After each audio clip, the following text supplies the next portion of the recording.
Thưa quý vị, hôm nay có anh Lăng từ miền Nam Cali, tức là YouTuber phố Bosa quý vị, đến đây để phỏng vấn vài người ở khu Sài Gòn nhỏ Oakland của chúng ta.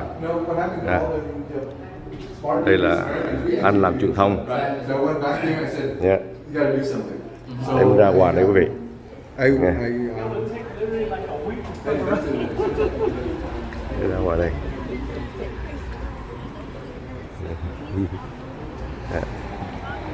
Ok, đây khung cảnh ngoài trời quý vị ơi.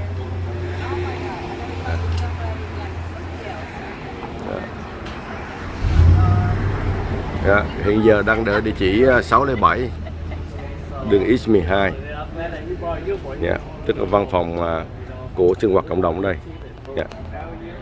Ok, để ngưng lại đây. Hello, how you doing? Fine, you, sir? Good. You met him before? No, I'm Terry Wiley. Yes, how is Terry? How you doing? Nice to meet you. Let me meet you. Is there a restroom? Right here, back all the way. Okay, let me just go to this restroom. Okay. All right. Well, to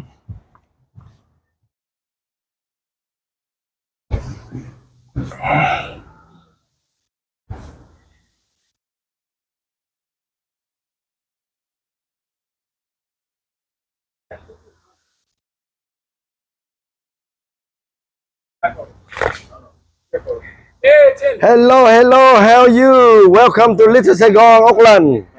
Welcome. Hello, and The fact that the cameraman here, he takes video of everything. Oh, sorry. Hello. Yeah. Okay. Can you take a picture for me? Or you want me down the street? Đây là big office quý vị. Đây là big office right here. Anybody in here?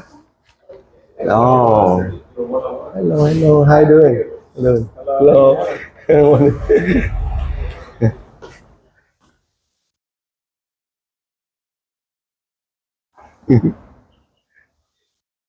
Yeah.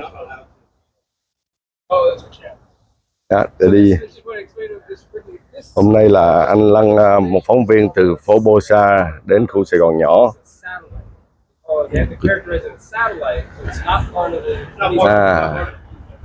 Hôm nay cũng là vận động cho ông DA của quận hạt Alameda County. Yeah.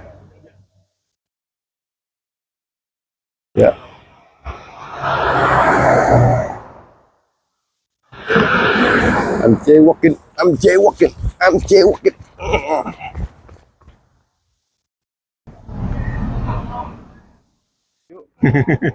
Yeah. Okay, let's start again. Bắt đề ba lại quý vị.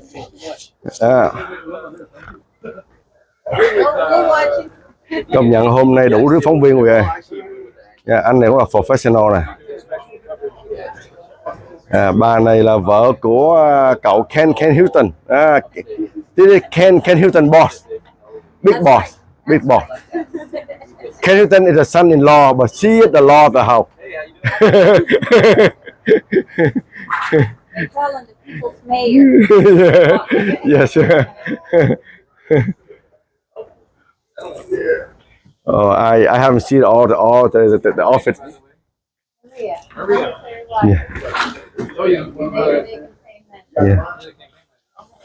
Hồi nào thì chưa thấy cái big office này, không chưa thấy cái substation. This they call the substation. Oh. Wait, do we have a uniform for you too? Wow.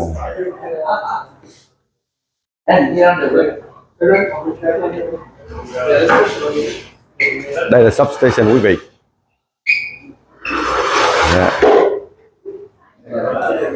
Luôn lúc nào cũng có 2-3 cảnh sát đây trực đây.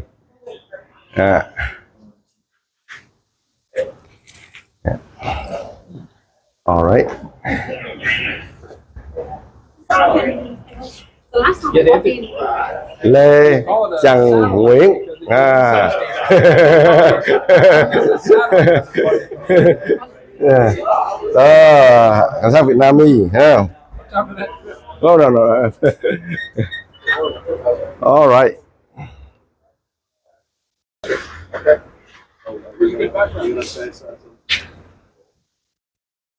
So Terry, speak like one word at a time.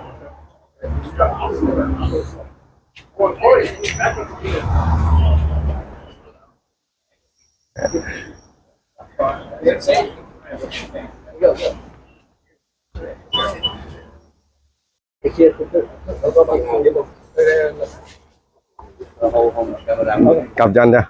Cầm một cái luôn được không? Cầm được Anh trên này bỏ này đi. không được, cầm hai cái sao đó bên yeah, no problem. Nghiệp hả? Yeah, yeah. Được không? Được. Tập trung lúc này giùm anh nha. Được. Quan trọng lắm á. Được. Anh đứng bên này, ông đứng bên này. Ok. Được. All right. Yeah. Làm cái lát nữa airdrop anh giống nhau mà, đâu khác đâu. Yeah. Đúng không? Anh airdrop cho. Yeah. Được rồi. Tập trung. Mình hô được rồi, No problem.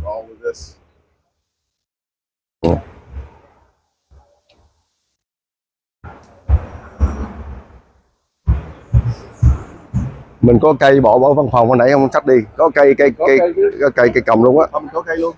Yeah. Thôi mình để cây luôn. Yeah. Để cây. Lấy cây lên nha. Yeah, để cây đi. Yeah, để cây.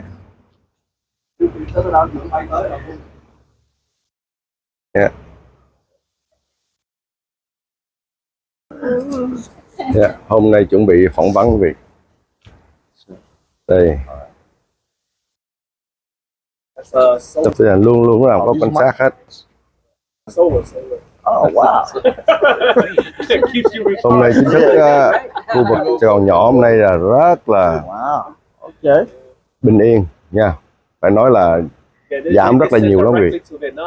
Cũng nhờ tiếng nói của mọi người mà chúng ta đạt được kết quả hôm nay. live and translated, brother. There we go. Don't ask him anything about human rights, okay? Human rights for Vietnam. Democracy for Vietnam. Human rights for Oakland first. Hôm nay có anh chim thông dịch lại.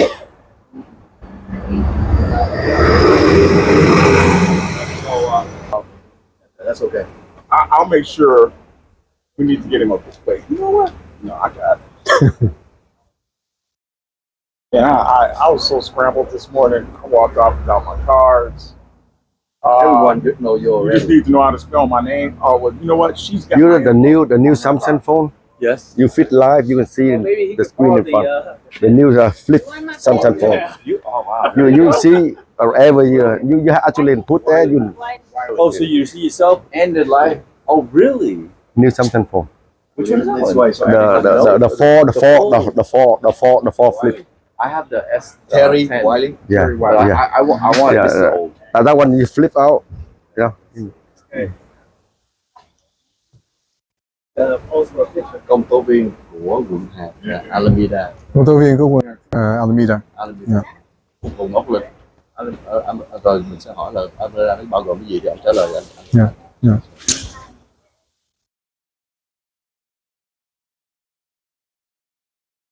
You have me like one around, so I can like post it in TikTok for 60 seconds. Yeah. Get like a million views. And see like all around, okay? All around. You see from her all around. Yeah. You can say right there. But Let's start from here. Here got a professional. Liên em đứng gần, vô gần cái Liên. See, everybody come to Oakland with this kind Andy, of can you pull Liên closer? Why she's standing that way he got a lot of police officers around here to protect him. This for TikTok. Stop a little bit. Stop for a bit. You gotta do a dance for TikTok. Yeah. Oh, very good.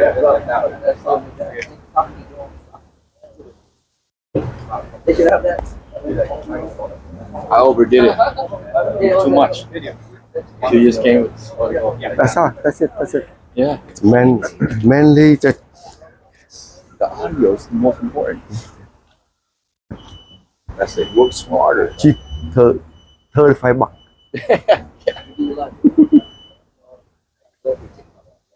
Big. No, no. Oh, no. Can you test the sound first? 1, 2, 3. 1, 2, 3. Can you test the sound? Oh, yeah. Testing 1, 2, 3. Testing 1, 2, 3. 1, 2, 3. 1, 2, 3.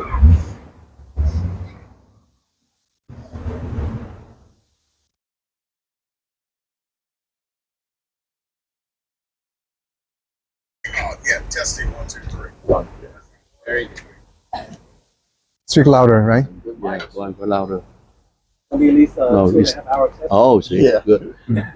You don't have to talk louder because it's muted Okay. when was there. Okay.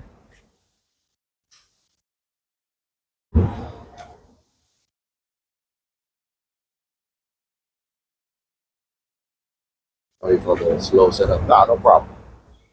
I just arrived from the airport, so No problem. Oh, you just got in this morning? yes, haven't Okay. unpacked my stuff just yet. Okay.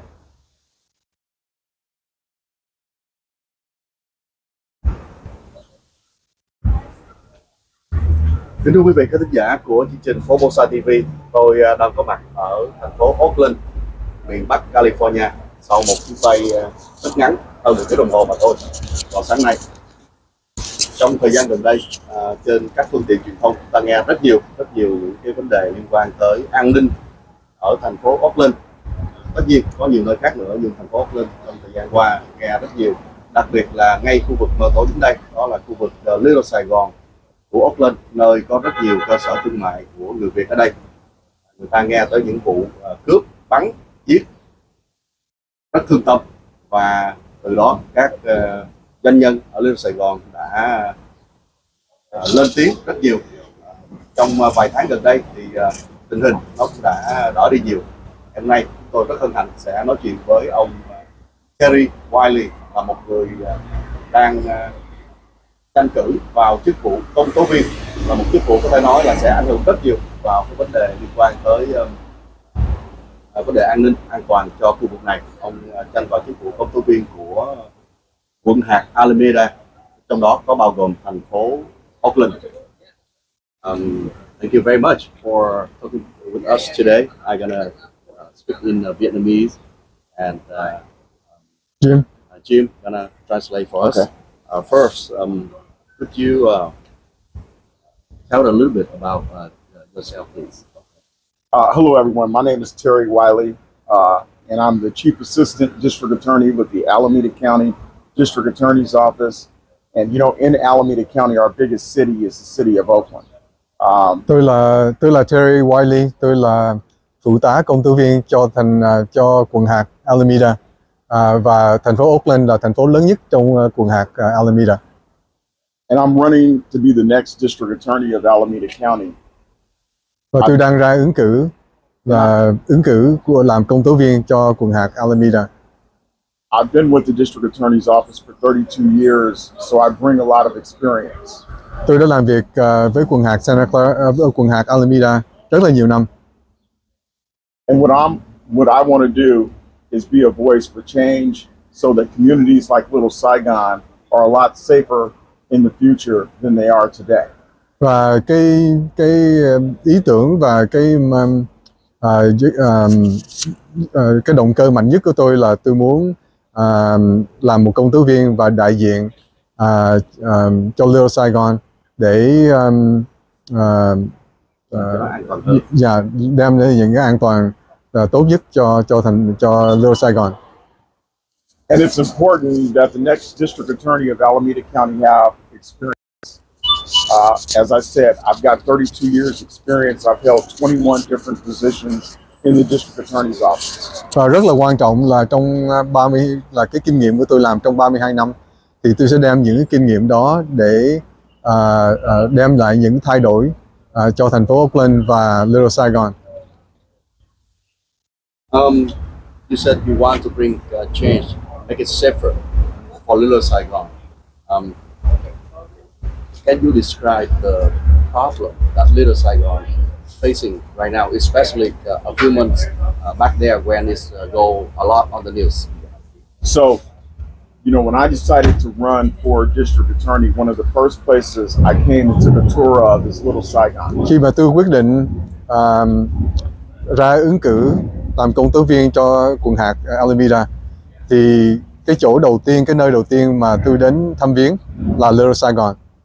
And I was surprised at the level of crime that the businesses and the people that live in Little Saigon have had to deal with. Và khi tôi đến đây thì tôi rất là ngạc nhiên, rất là bỡ ngỡ với khi thấy những cái tình cảnh và những cái việc mà không hay và việc bạo động của những doanh nghiệp và dân cư ở Little Saigon phải chịu đựng. I met with a lot of the business owners who today some have to close their businesses as early as 2 o'clock in the afternoon and on average at about 5 p.m. because of fear of violence, fear of being robbed, and just very high crime levels that we're going to put a stop to it. Và khi tôi đến đây thì tôi thấy tận mắt những doanh nghiệp ở Little Saigon phải đóng cửa sớm như là 2 giờ hoặc là 5 giờ, và cái đó làm cho tôi rất là quan tâm, và tôi muốn phải bằng bất cứ cái nào phải thay đổi cái tình thế đó ở Little Saigon.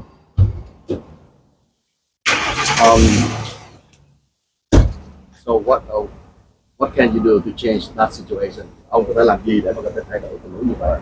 Well, I think one of the changes has already begun in that now the Oakland Police Department has a new substation here in Little Saigon.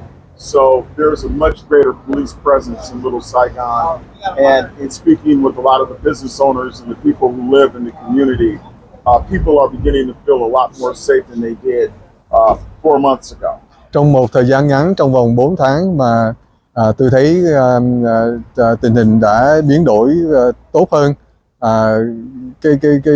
Buổi trước khi mà tôi đến đây là Little Saigon hiện giờ đã có một cái sở cảnh sát kêu là substation, và sở cảnh sát này trong vòng thời gian ngắn đã đem lại sự yên tâm cho những doanh nghiệp ở đây, tại vì cảnh sát ở đây làm việc có mặt ở cộng đồng này thường xuyên. And this is just a start. We really do need even a greater police presence in Little Saigon because we want to see what we've started here through the Oakland Police Department having a stronger presence. We want to see that expand and have a broader impact on the whole community of Little Saigon. Và sự có mặt và hiện diện của cảnh sát ở Little Saigon đây là chỉ là một bước đầu thôi, và chúng tôi nghĩ là sẽ có nhiều cảnh sát sẽ có nhiều cảnh sát làm việc ở đây hơn nữa để họ có thể bảo vệ Little Saigon, để cho những doanh nghiệp được hoạt động trở lại bình thường. I should have this question before that previous question. You described the situation is so bad before. People have to close their business as early as 2 or 5. What is the reason why? Why in the U.S. That people have to live in that kind of condition? Why it's happening in Oakland for a long time like that?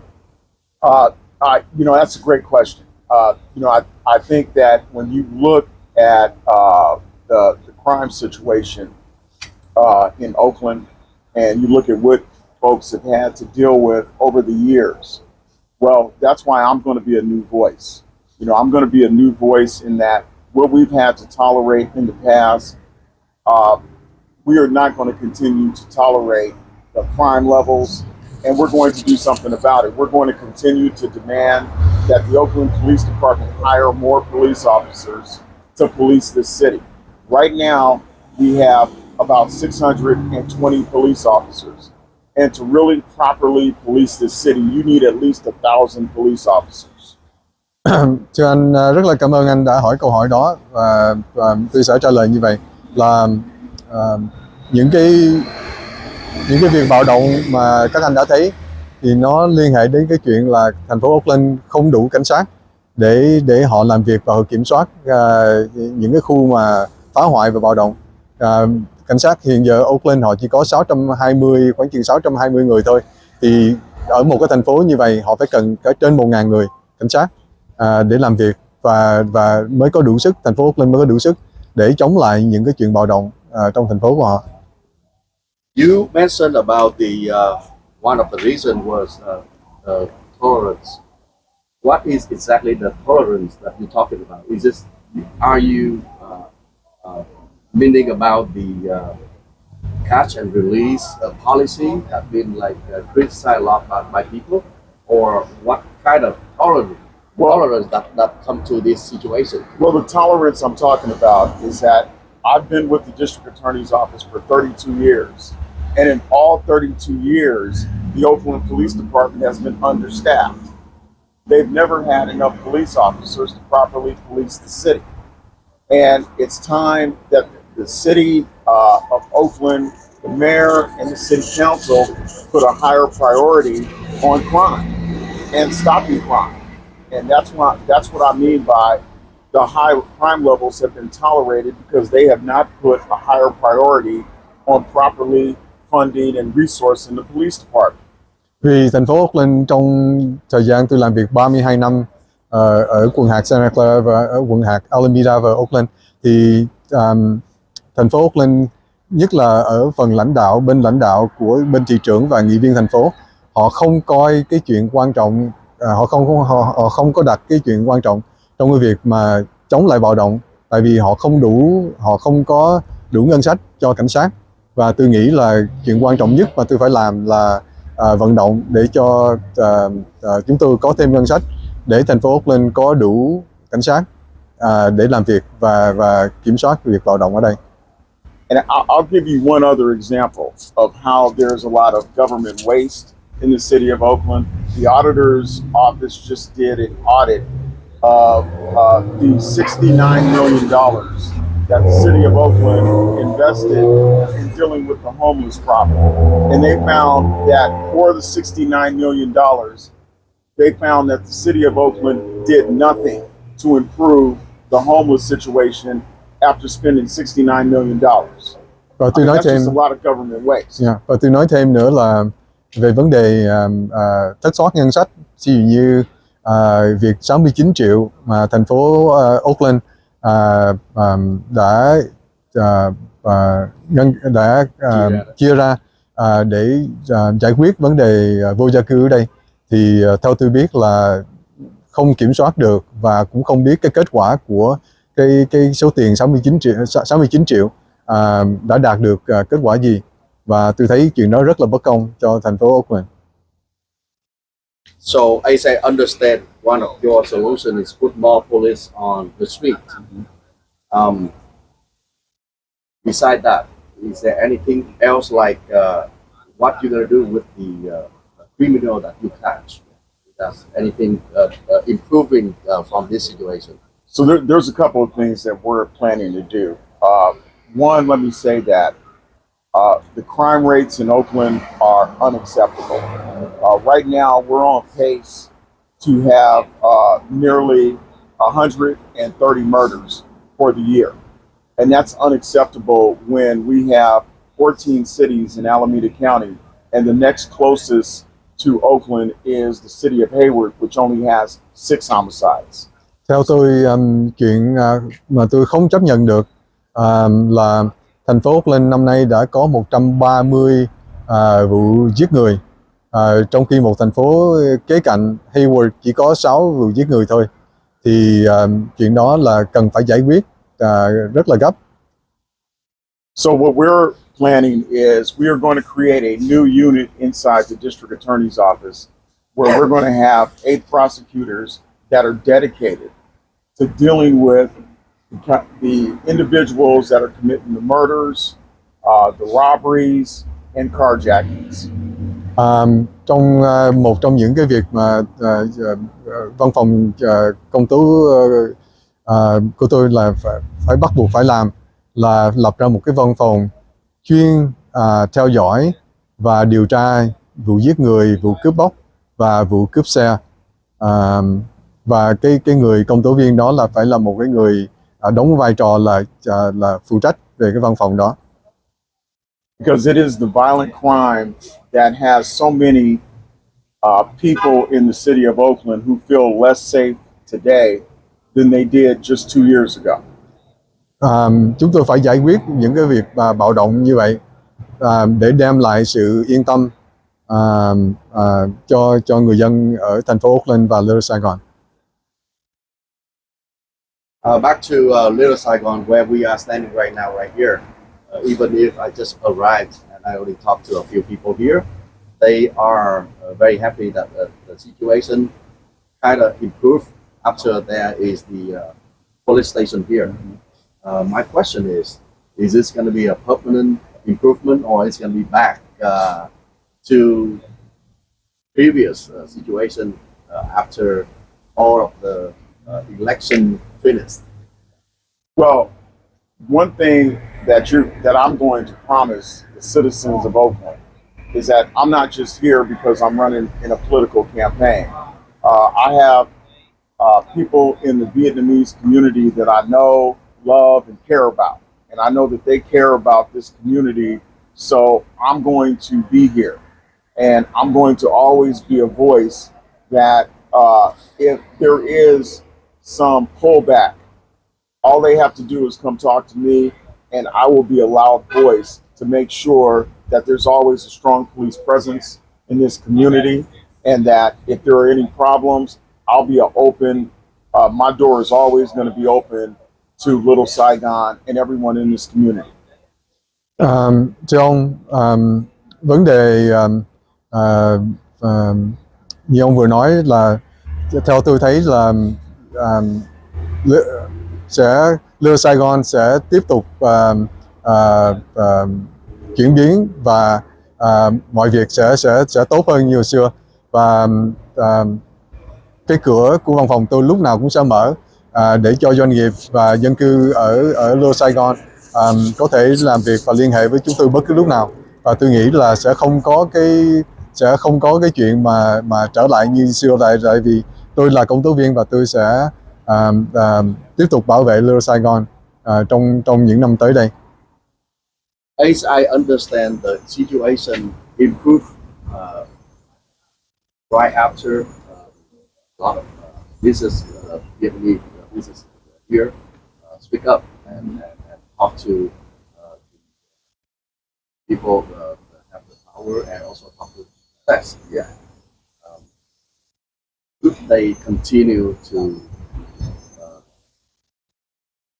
fight for their rights in the future? Yes, I think that what has happened in Little Saigon in terms of there now being a police substation and having a greater police presence, it's because the Vietnamese community got together and spoke up in one voice, demanding greater police protection. You know, City of Oakland charges each individual more taxes than any other city in this county, and they deserve proper police protection. And if you're not receiving it, then this is a prime example of how everyone standing up together and demanding protection can make a difference. Because the reality is now people feel a little more safe today than they did yesterday. Thưa ông, về vấn đề an ninh mà ông đã thấy Little Saigon đã có và khá tiến bộ so với những tháng trước là nhờ cộng đồng Việt Nam đã rất là đoàn kết và mọi người hợp lại và đòi hỏi cái quyền lợi, đòi hỏi thành phố Oakland phải bảo vệ họ tốt hơn. Nếu ông biết là thành phố Oakland họ tính tiền thuế mỗi đầu người rất là đắt, rất là cao so với những thành phố khác, và chúng tôi nghĩ là cái việc mà cộng đồng Việt Nam phải to tiếng và phải nói là phải đòi hỏi cái quyền lợi của họ, cái đó là cái việc rất là tốt. What would they do specifically to keep this situation getting better and better, getting Oakland become like a better name in the nation? Well, you know, the thing that people have to understand, you know, the beauty of Oakland is that it is a very diverse, beautiful city. And it's important that everybody play their part in making this continue to be a beautiful city, and that everybody feels safe in the city. And so, and we don't want the Vietnamese community to feel that they are alone. Theo tôi nghĩ là thành phố Oakland theo tôi là một thành phố rất là đẹp và nhiều sắc dân sống rất là vui vẻ ở đây. Nhưng để mà thành phố Oakland càng ngày càng tiến bộ thì tôi nghĩ là những doanh nghiệp và người dân cư trong Little Saigon tiếp tục đưa lên tiếng nói của mình và đòi hỏi cái quyền lợi của mình và đoàn kết. Nhờ những tiếng nói đó thì thành phố Oakland mới tiến bộ được. And that we care about the Vietnamese community in Little Saigon, and we're going to be here to support them in any way that we can. Và chúng tôi rất là quan tâm về những cái hoàn cảnh hay là những cái chuyện bạo động trong Little Saigon, và văn phòng của tôi và chính tôi sẽ có một cái trách nhiệm rất là cao để tiếp tục cái việc làm để làm sao bảo vệ Little Saigon và thành phố Oakland. Last question. Oakland been like a really bad name to many Vietnamese here and everywhere else. But right now it's on the way to getting better. So as a future DA of this area, what can you tell the Vietnamese living here as well as everywhere in the U.S. and further everywhere in the world? Well, you know, ideally, okay, my goal is that should I be blessed to be the next district attorney of Alameda County, that 1 year from now, with my leadership of the district attorney's office, that everyone in Little Saigon feels more safe. But it's going to take a partnership. It's going to take a partnership of the district attorney's office with the community of Little Saigon, the police department, the city of Oakland, and all of its pieces. Trong một năm nữa thì tôi hy vọng là nếu tôi trở thành công tố viên của quận hạt Alameda thì tôi nghĩ là Little Saigon sẽ cái tình cảnh ở đây nó sẽ an toàn và tiến bộ hơn nữa. Tôi rất tin vô điều đó. Nhưng để mình đạt được cái ngày đó thì tôi kêu gọi dân cư và doanh nghiệp Little Saigon tiếp tục lên tiếng nói với thành phố Oakland và với văn phòng của tôi để cái sự tiến bộ nó càng ngày nó càng thay đổi và tốt hơn cho mọi người. And I think that's how I want to see myself measured, is do you feel more safe a year from now than you do today? Và một câu hỏi là quý vị có thể đặt ra là trong một năm nữa là tôi có an toàn, hôm nay cộng đồng tôi và chính tôi có an toàn hơn một năm trước hay không? Thì tôi nghĩ là quý vị và các bạn sẽ trả lời đó là đã tiến bộ và tốt hơn năm trước. Thank you so much. Thank All you. right. And I wish you all the luck with your candidacy. And I hope like everyone in Oakland will be a lot safer one year from today. And people from everywhere consider Oakland a great place to come visit. Absolutely. It's going to be a new day in Oakland. Thank you. Thank you so much. Thank you. All right. Hey, thanks a lot. Thanks. Đó chính là cái câu chuyện chúng tôi vừa mới có với ông Terry Wiley, ứng cử viên. Và như vậy thì hy vọng cái tên của Oakland nó sẽ không phải là một cái tên mà mọi người gắn liền với những sự bất an, mất an toàn, mà trong tương lai nó sẽ trở nên một cái tên mà nhiều người mong muốn được gần gũi, mong muốn được tìm tới. Chúng ta sẽ tiếp tục những câu chuyện ở thành phố Oakland vào những ngày này trong chuyến đi lần này của tôi. Chào và xin hẹn.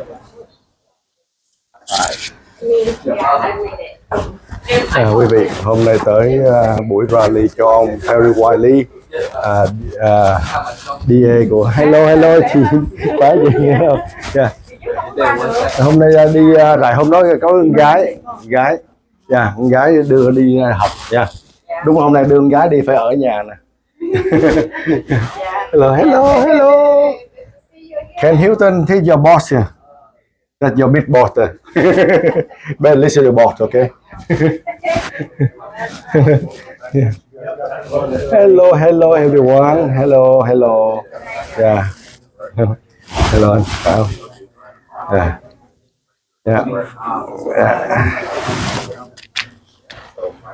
Hôm nay buổi rally cho ông DA, ông theo đi Wiley đây nè. Đó. Yeah. Đây là anh Lăng Vũ từ ở miền Nam Cali phải lội bộ lên đây quý vị, biết bao nhiêu ngày chờ vị nha. Sáng giờ anh chưa ăn miếng nào đó vị.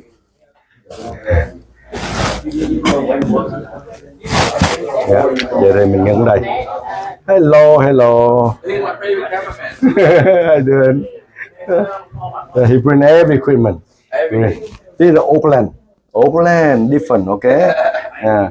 You know, big me people. When they come to Oakland, use a small phone. When they go somewhere, what could they carry big camera? Yeah. He works smarter. See, I work too hard. Okay, let me stop right here so people can eat. First of all, I'd like to, say thank you. Appreciate everyone for coming here. Oh, okay. That was just a practice. Hollywood. I like it. Thank you. Okay, director, on your call. Mở đây, bữa này sức chụp hình chưa vậy? Trong movie industry. Danny đó. What? Chụp hình con ngồi quá trời. Uống cái nào?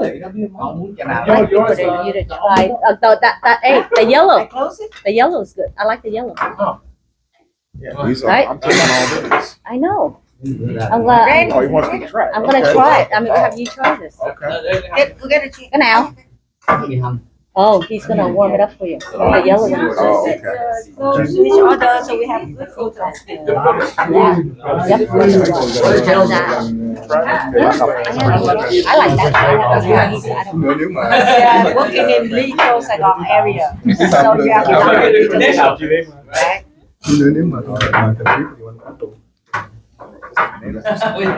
Yes. Oh, yeah. Go viral. Well, onion tomato. Oh, okay. Whoever angry at him can fight the ceiling.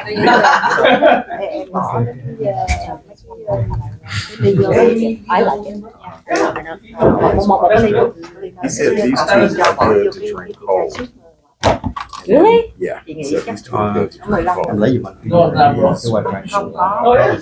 Nó phải có không có cái ly nào nó phải cùng No, it's Now, They look healthy. cho ngọt tại vì yeah. để cho ngọt This one, the new one. They're interesting. Yeah, they have the. You look at the recipe, the mix. Oh, the mix. Yeah. We have Got a combination of things that are mixed up in it. Yeah, this give you a lot of energy. I guess so. Yeah. It's perfect. Like if you just want a meal that you can drink. Oh, skip breakfast. Yeah. My kids will love it. Whose company is this? chưa Andy biết sao đi David. phải quay cái hiệu lên David, trước. you and Michael doesn't have glasses. Oh, okay. I don't know. I guess there's one more. Robin? The big family. Yeah, I know. I'm trying to keep. livestream luôn hả? Livestream chiếu đâu? Quay thẳng lên Việt Nam luôn.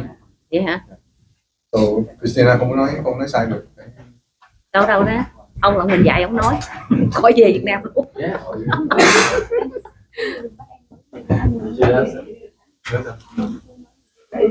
super. Chỉ có Frank nói vậy. I got to try it all. Frank nói tự nhiên. Xem cái này. Đi nhỏ mà. Oh, is it? Okay. Wow. No, it's not cheap. You only drink it at night.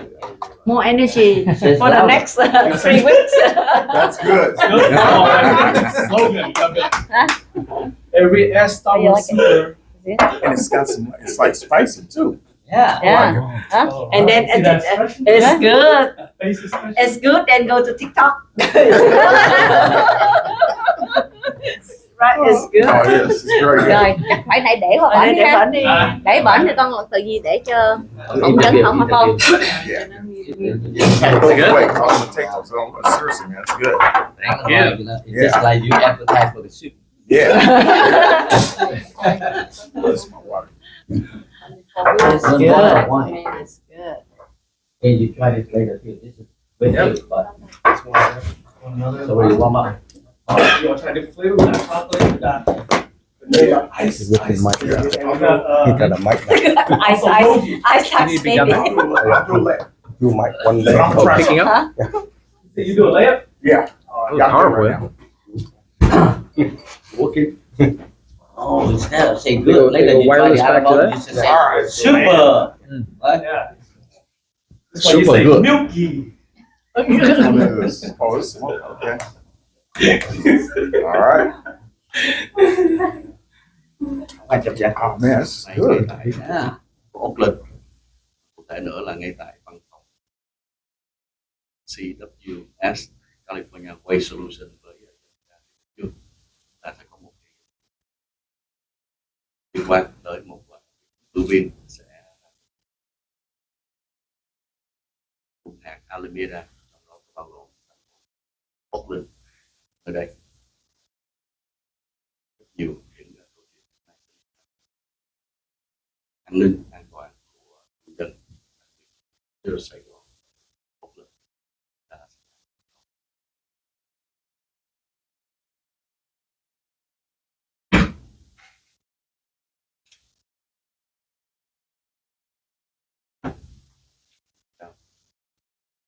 Right. Good evening, ladies and gentlemen. First of all, I'd like to, say thank you. I really deeply appreciate everyone for showing up here today. Let's go have with us. Follow you. I'd like to, acknowledge and recognize a couple of sponsors today for, the super, the soup. Next is the almond milk. Also, all of the caterings from Kamko, and of course the sweets. Thanks to myself, but the waivers and disclaimer there. Make sure you read through all before you eat because I'm not responsible for your diabetes. And then of course I'd like to first of all, thanks to my father David Duong, my aunt Christina Duong, and the Duong family, CWS, and Baba, of course. And also, special thanks to Miss Lynn Joe and the Little Saigon. I would like to, invite, one of the business leaders, and also the Little Saigon leader, to do on the honor on introducing next, Alameda County District.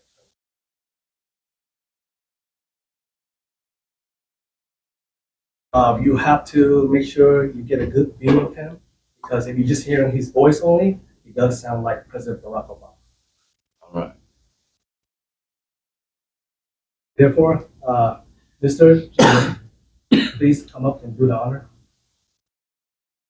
Thank you, Andy Jung, for the introduction. I'm Jim Nguyen. I'm representing the Saigon Business Improvement District. And first, of course, I want to acknowledge not only Andy, but I'm David Jung and Christiana Jung and the entire Jung family for supporting this event and for convening all of us. Of course, for bringing Lung from Orange County to come here and participate in this great event. And of course, we also want to acknowledge Terry Wiley, and you're the reason for all of us to be here. We should be home with our wife. I should be home with my wife, but here with you, and we're very proud to support you. And I know that you've been with our community from day one when we were suffering, when you did that historic walk and you saw how bad it was. And I think since that day, Terry, we have made a lot of improvement. It's not perfect yet, but it's improving. And mainly because we have the police station set up in our community. And I think a lot of people see the incremental changes. And we hope that when you become the DA of Alameda, that you will go after the criminals and the thugs who terrorize our community. We have many cases here. One and Lynn, Randy, Tin. We all suffer. They all witnessed firsthand how bad it is in Little Saigon, and we hope that with your strong conviction, your belief in entrepreneurs, in how hard we work and our work ethics, and you will respect that, and you will do everything you can to make sure that the people who have built Oakland to today can prosper, can be even richer than they are. And they've been here many years, and they've built Oakland. And we hope that you will help them continue that tradition. Tôi rất là hãnh diện là được đại diện Little Saigon ngày hôm nay, và thứ nhất là cảm ơn Andy và cảm ơn Andy và Dương và cả tất cả gia đình họ Dương đã and Baba đã tổ chức cái buổi họp ngày hôm nay, và quan trọng nhất là cảm ơn ông Terry Wiley đã bỏ thời giờ đến đây và tham dự cái buổi này với chúng tôi. Ông Terry đã biết là đã đi với chúng tôi trong cái khu Little Saigon vào những ngày mà khó khăn nhất, và ông đã thấy những cảnh rất là xấu và không đẹp ấy về Little Saigon, và những cảnh đó tôi không muốn lặp lại ngày hôm nay, nhưng ông ấy biết những cái khổ đau của những doanh nghiệp trong khu Little Saigon vào những ngày khó khăn nhất. Và cũng nhờ ông Terry là ngày hôm nay khu Little Saigon cũng đã tiến bộ chút xíu. Thứ nhất là đã có một cái trụ sở cảnh sát, một cái trường cảnh sát họ lập ra trong 2 tháng vừa rồi. Vì nhờ cái trụ cảnh sát đó thì tình hình đã tương đối tiến bộ chút xíu.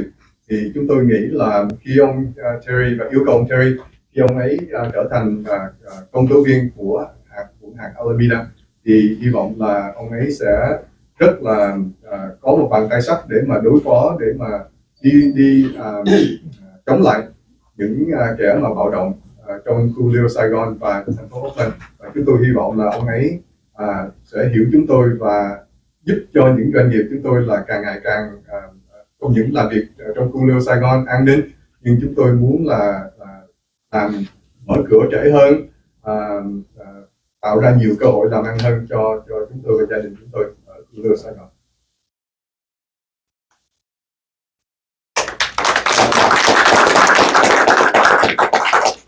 Bây giờ tôi xin trao lại cái microphone này cho David Dương để anh ấy có Terry. Okay. I introduce Terry Wiley so you can speak to our group. Okay. All right. Terry is the chief assistant to the district attorney's office, and ông này là ứng cử viên công tố viên cho quyền hạt Alameda. All right. Well, thank you everyone for having me here this evening. I want to start by thanking David Duong and his son Andy and the Duong family for their support of my campaign to become the next district attorney of Alameda County. Tôi xin thứ nhất là xin gửi lời cảm ơn và cảm tạ đến anh David Dương và Andy Dương và cả gia đình họ Dương ở đây. Thuộc tập đoàn California Waste Solution đã tổ chức buổi này với cộng đồng Việt Nam, và tôi rất là hãnh diện có mặt trong ngày hôm nay. I know that as the next district attorney of Alameda County, the role that I play in leading the district attorney's office in making Little Saigon a more safe community is a very important role that I would play. And I want the community of Little Saigon and everyone to understand that their safety is important to me personally, and that I've seen Little Saigon when it was at its worst in terms of the high level of crime and what everyone, the businesses and the folks that live in the community were going through. Là một ứng cử viên công tố viên của quận hạt của Alameda, thì tôi đã chứng kiến những sự cố trong Little Saigon, và tôi biết tôi rất hiểu sự đau khổ, sự khổ đau của tất cả quý vị ở các bạn ở Little Saigon, và là một công tố viên của quần hạt Alameda, tôi sẽ làm hết sức của tôi, và đó là sứ mệnh của tôi để bảo vệ khu Little Saigon của các bạn, và đã bỏ mình ra để mà làm cho các bạn rất là thấy cái kết quả tốt của Little Saigon. And my job as the next district attorney is to make sure that everyone lives in a safer community. And none more important than Little Saigon. Và sứ mệnh của tôi là tôi muốn là tất cả mọi người ở Little Saigon được sống an ninh và không gặp những sự cố như hồi trước nữa. And we're going to do that, and we've started to do that, because today Little Saigon has a new police substation where there is a much stronger police presence in Little Saigon. Và cái bước đầu mà tôi thấy cũng khá tiến bộ là Little Saigon bây giờ đã có một cái trụ sở cảnh sát ngay trung tâm của Little Saigon, và tôi nghĩ cái đó nó sẽ hỗ trợ cho rất là nhiều trong cái việc giữ an ninh cho khu hoạt động của các bạn. And we think that as a result of there being a stronger police presence, that today Little Saigon is on its way to becoming a much safer community, but there's still a lot of work to be done. We still need an even stronger police presence in Little Saigon, and we're going to fight to make sure that Little Saigon gets the police protection that they all deserve, and that because the businesses are still closing too early, and they should be able to stay open as long as they want to stay open, and everyone be safe. Tôi nghĩ dù rằng có cái trụ sở cảnh sát ở Little Saigon là vấn đề an ninh cũng khá tiến bộ rồi, nhưng cái đó tôi biết là không đủ, và nhất là hiện giờ các bạn cũng phải cũng đóng cửa rất là sớm, thì tôi muốn là tạo nhiều cơ hội để cho có thể có hỗ trợ mạnh hơn của cảnh sát của thành phố Oakland, để các bạn ở đây có thể thấy an ninh hơn khi mở cửa trễ và hoạt động trễ hơn trong khu Little Saigon. And what I'm promising as the district attorney of Alameda County is that Little Saigon will have no friend that is stronger than me to make sure that they all live in a safe community. Và tôi đảm bảo với các bạn là các bạn không có một người bạn nào mà quý giá hơn và ủng hộ các bạn mạnh hơn là chính tôi. Và tôi sẽ là người đứng ra để mà hỗ trợ rất là mạnh về vấn đề an ninh cho khu Little Saigon. And we're going to do that by making sure that the people that are committing the crimes are held accountable. Và chuyện quan trọng nhất và tôi quan tâm nhiều nhất là những tội phạm, những người mà làm bạo động trong khu Little Saigon, thì chúng tôi sẽ có những biện pháp để mà trị những người đó. Because we have a criminal justice system today that is not holding everyone accountable. And what I'm going to do as the next district attorney of Alameda County is to make sure that people that are committing crimes and making the life of everyone who lives in Little Saigon where they are feeling unsafe, those people are going to be taken out of the community and prosecuted by our office. Và điều tôi rất là quan tâm là dù rằng chúng ta đều có điều rằng trong cộng đồng của chúng ta đều có luật pháp để bảo vệ quyền lợi của mỗi người, nhưng những người họ có những hành động không xấu hoặc là làm việc bạo động trong khu Little Saigon hay trong thành phố Oakland nói chung, thì văn phòng của tôi sẽ có những biện pháp rất là mạnh để đối phó và trị những người đó, để cho họ không có thể làm được tiếp tục làm những điều xấu trong cộng đồng.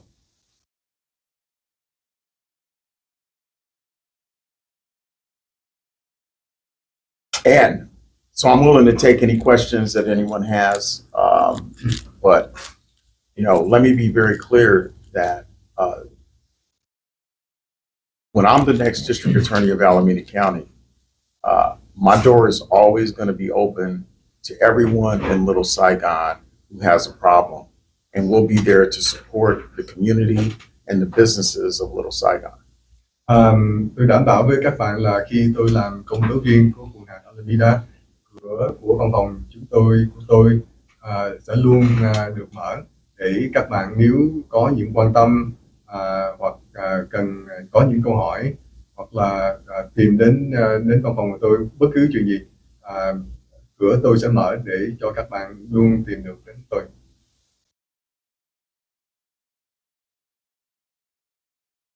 Đã nói có vài đặt câu hỏi.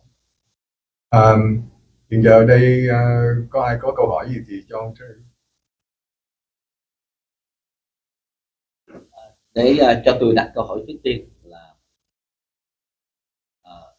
first question is this. What's in since you're working with the Little Saigon for months now and helping improving this Little Saigon area, is there anything in your mind or anything in your plan that when you become the district attorney that you have a bigger, because when you become a district attorney you will be very busy. You have anything or any plan that how you continue to supporting and helping this Little Saigon area to be safe? You have anything on that? Yeah, there's a couple of things. First of all, I'm going to be a very loud voice as the district attorney demanding a greater police presence in Little Saigon. And in order to do that, we're going to have to push the Oakland Police Department to hire more police officers. Anh David đặt câu hỏi với ông Terry Wiley là khi ông Terry Wiley trở thành một công tố viên của quận hạt Alameda thì ông ấy sẽ rất là bận và sẽ có sẽ bị chi phối nhiều việc, thì ông ấy có một cái chương trình gì rõ ràng về Little Saigon để hỗ trợ, để tiếp tục hỗ trợ Little Saigon hay không? Thì ông Terry Wiley trả lời là cái việc chính là ông ấy sẽ giúp cho Little Saigon, giúp cho thành phố Oakland hỗ trợ về vấn đề mướn thêm cả cảnh sát riêng để những cảnh sát đó họ có cơ hội làm việc trong Little Saigon và hỗ trợ Little Saigon thành một cái khu an ninh hơn.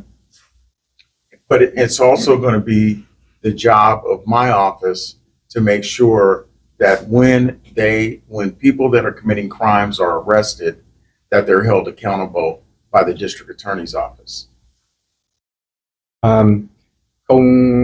Ngoài việc phải có thêm cảnh sát để làm việc trong Little Saigon, thì cái việc chính của văn phòng chúng tôi là phải có những cái chương trình để trị những người tội phạm, những người mà đang làm bạo động và đang quấy rầy trong cái khu Little Saigon của các bạn. Well, let me also be clear that our goal is for everyone that lives in Little Saigon to be able to have customers that come to their businesses and feel safe and not have to worry about being a victim of crime, that the businesses can stay open as long as they want to stay open. You know, we have a very diverse community, and it's really the strength of the city of Oakland. But we can't really enjoy it if people don't feel safe. Cái việc chính của văn phòng của tôi là bằng mọi cách đó, phải làm sao cho các bạn ở Little Saigon lúc nào cũng nghĩ là khu mình an ninh.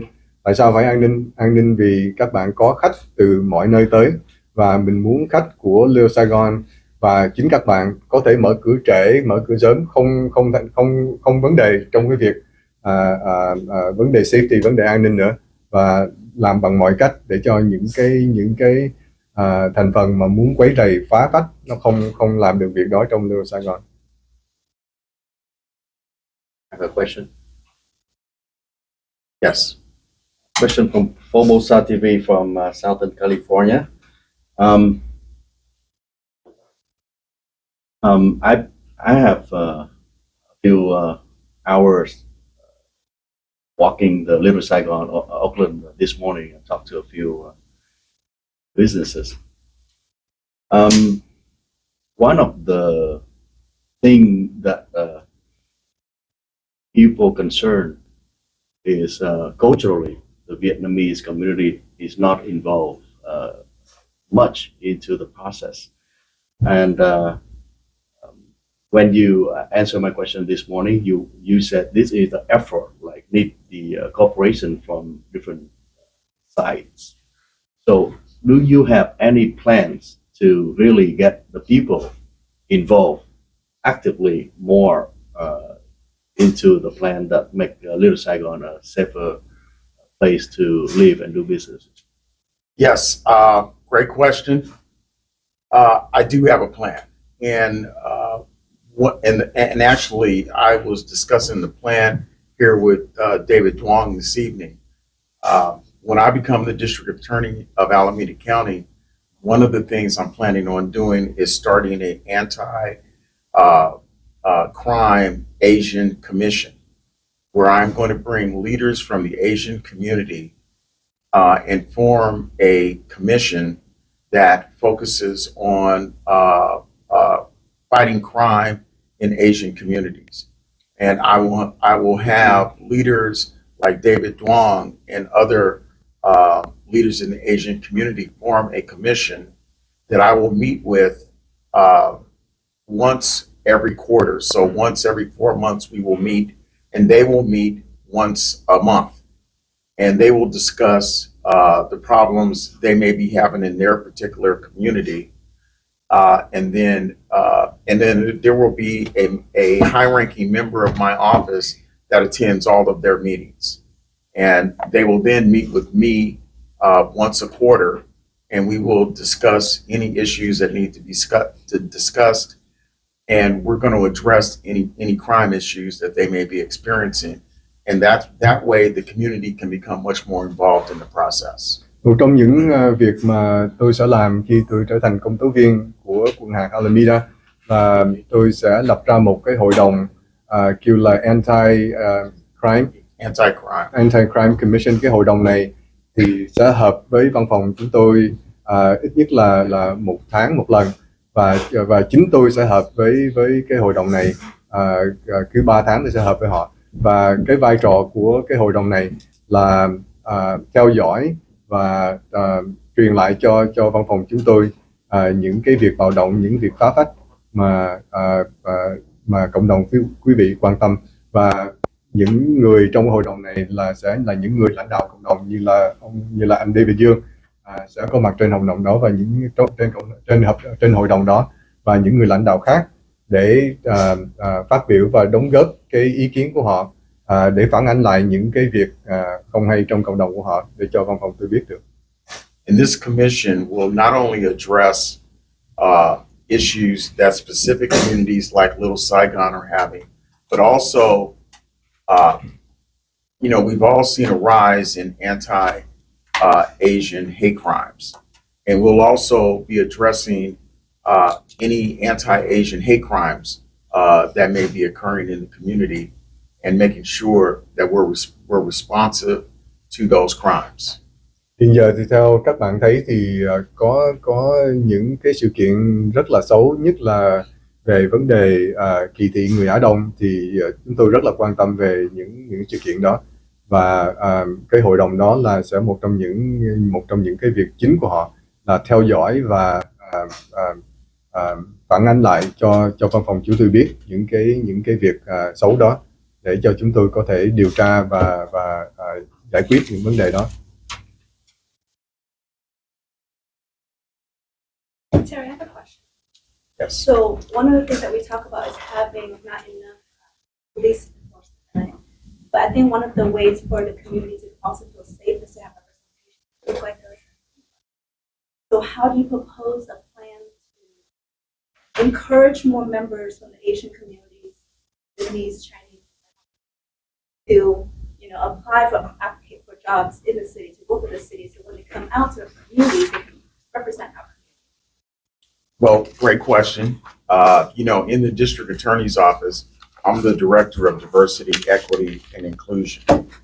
And one of the things that I've said about my own office is that Asians make up 32% of the whole population of Alameda County, yet we have less than 20% of our district attorneys are of Asian ethnicity.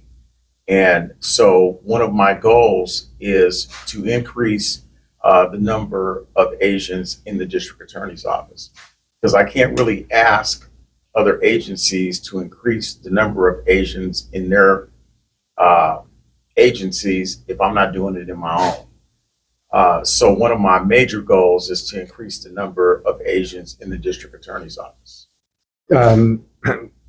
Tôi cảm ơn cô với câu hỏi này. Là hiện giờ là thống kê cho biết đó là trên 32% người Á Đông là dân cư của quận hạt Alameda. Nhưng trong văn phòng của chúng tôi là dưới 20% là nhân viên hiện giờ đang làm cho văn phòng chúng tôi. Thì tôi rất là sẽ làm việc rất là hăng say để tăng thêm số người làm việc trong cái văn phòng của chính tôi, và những người đó phải là những người mà từ cộng đồng của các bạn, để họ có thể phản ánh lại được những cái gì mà các bạn thấy hàng ngày. That answer your question? Yes. Can I have a follow-up question? Yes. Okay.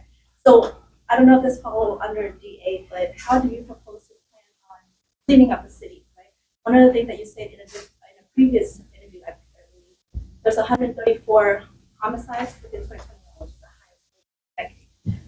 And we now see prostitutes during the daytime. It's not just nighttime or certain time anymore. And it's exposed, it's open on the streets. How do you propose on cleaning up Oakland so we're not the regular Oakland that the country knows about? Great question. The city of Oakland has a lot of problems. And, I answered a similar question earlier today, and I think that not only is it going to take the work of the district attorney's office, it's going to be us working in a collaborative fashion with the Oakland Police Department and the city of Oakland in some of the policies that they need to change. Currently in the city of Oakland, they have an official policy of no traffic enforcement. That's got to change. You cannot have people driving around the city not fearing that they're going to be pulled over by the police, because they have a policy of no traffic enforcement. And I know that we have to deal with the homeless problem. And, we have to do that with compassion and empathy. But the reality is that there are too many bombed out, non-operational vehicles parked on the streets of Oakland. And that creates blight, and blight attracts crime. So all of these issues need to be addressed. And I will be a very, very loud voice that, these current conditions are unacceptable. And we all need to do something about it. What are the steps to address? Như câu hỏi của bạn đó thì chúng tôi giống như các bạn là công nhận là thành phố Oakland đang gặp rất là nhiều khó khăn, và tôi nghĩ nó không đơn giản là chỉ làm việc với cảnh sát hoặc là thay đổi chính sách. Nhưng để tôi đưa ra thí dụ hai cái vấn đề mà thành phố Oakland đang gặp là vấn đề traffic enforcement, là về những xe mà họ đậu ở trên đường mà của cái người mà vô gia cư đó, thì những cái xe đó là nó tạo ra nhiều điều kiện không tốt, là tại vì những người ở trong cái xe đó họ là đi làm chuyện bạo động luôn. And thành phố Oakland lại có những cái chương trình kêu là traffic enforcement, là không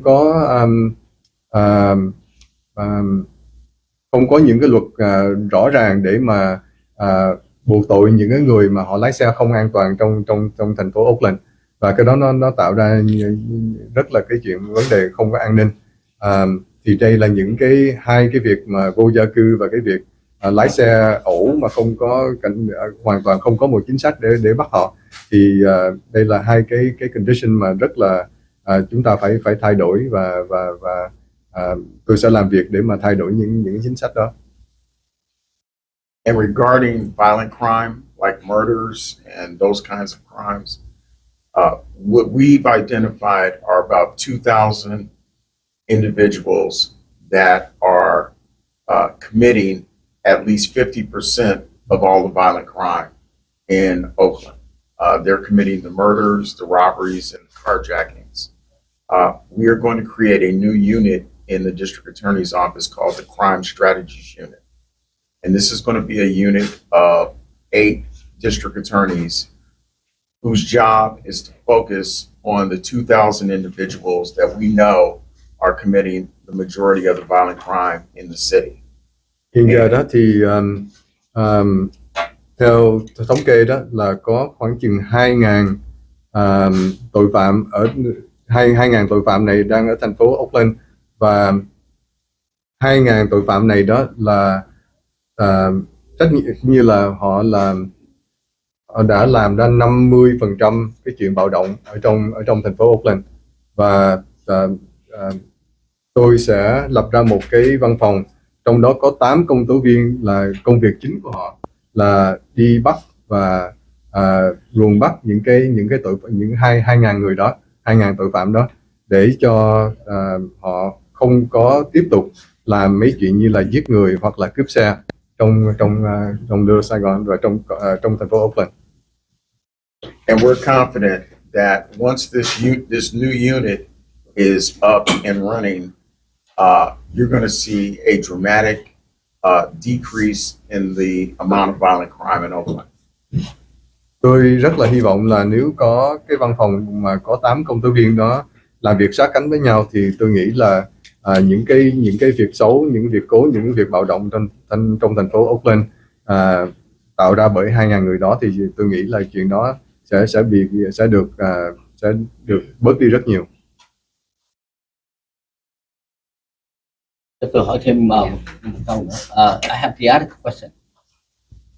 Does all the business is based on the customer base, and every city is based on job and based on economy. Especially that, like in our community, like Little Saigon, we got a lot of customers that traveling from any of other state, other city, come to visit Oakland to eat, to buy food, and to meet with family and friends here.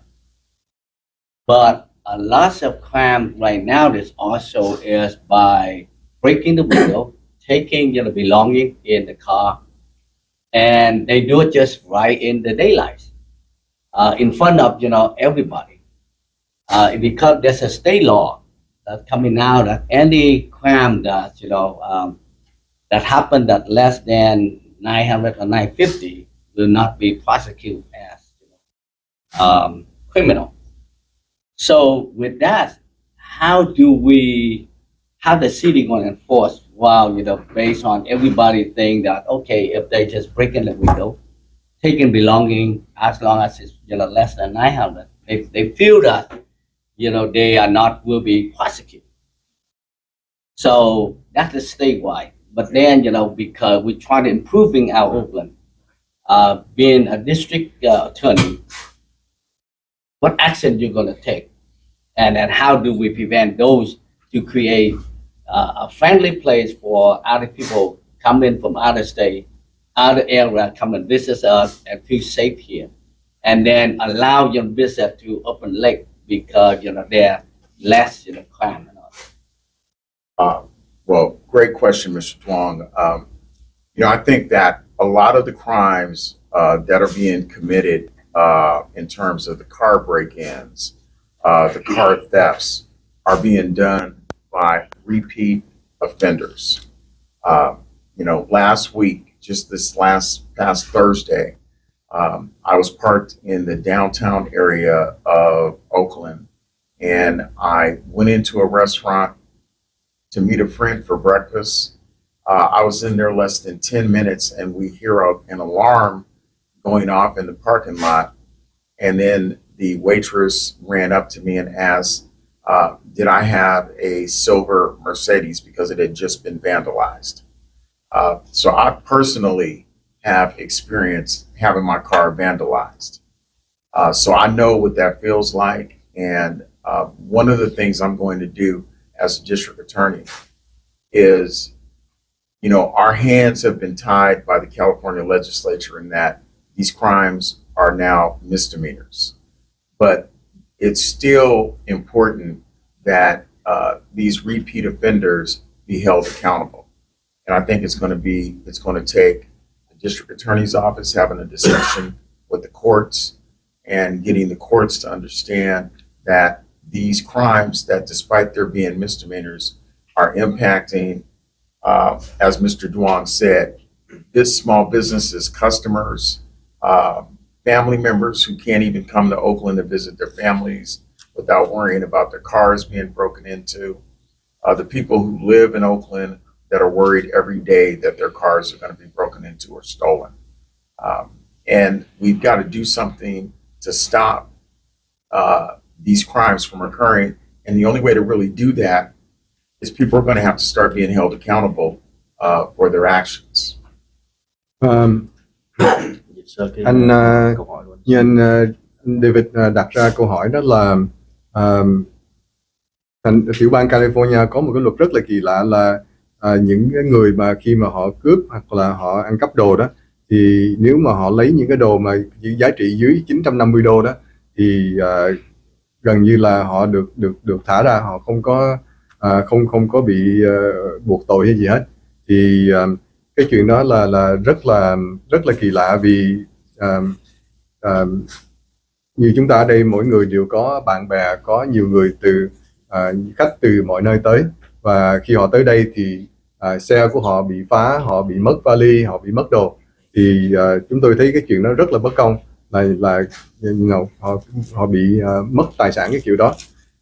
Thì ông Terry nói là chính tôi cũng đã trải qua cái việc này, là rồi tôi vô nhà hàng thì trong vòng 10 phút là xe Mercedes màu bạc của tôi đó là bị người ta phá. Thì tôi nghĩ, theo cá nhân tôi thì tôi nghĩ là theo thống kê thì tôi biết đó là những cái người mà đi làm mấy cái việc cướp bóc như vậy đó là họ là những người cướp bóc giống như là thường xuyên đó, là chính tôi và theo cái văn phòng tôi biết những người đó. Thì cái việc chính là phải làm việc rất là gần với tòa để đưa ra những cái chính sách để làm sao mà buộc tội những người đó, để cho họ không có thể được thả ra để làm cái việc xấu đó nữa.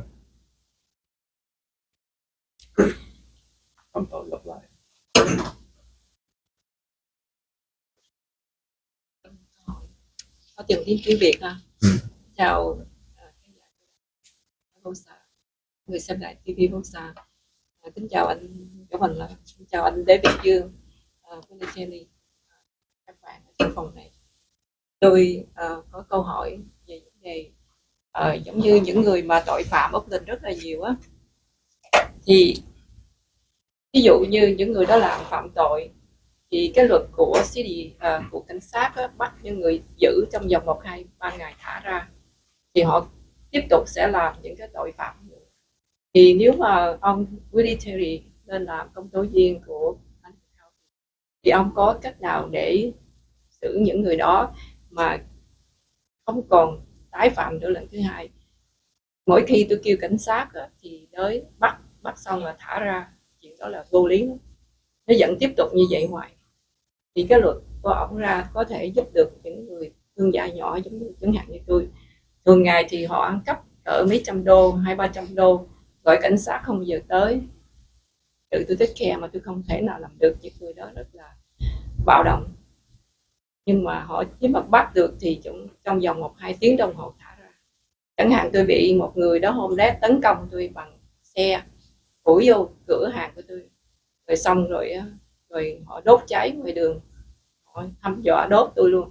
Nhưng mà bắt giữ cảnh sát trong vòng 3 tháng trời thì thả họ ra, họ vẫn lại tìm tôi.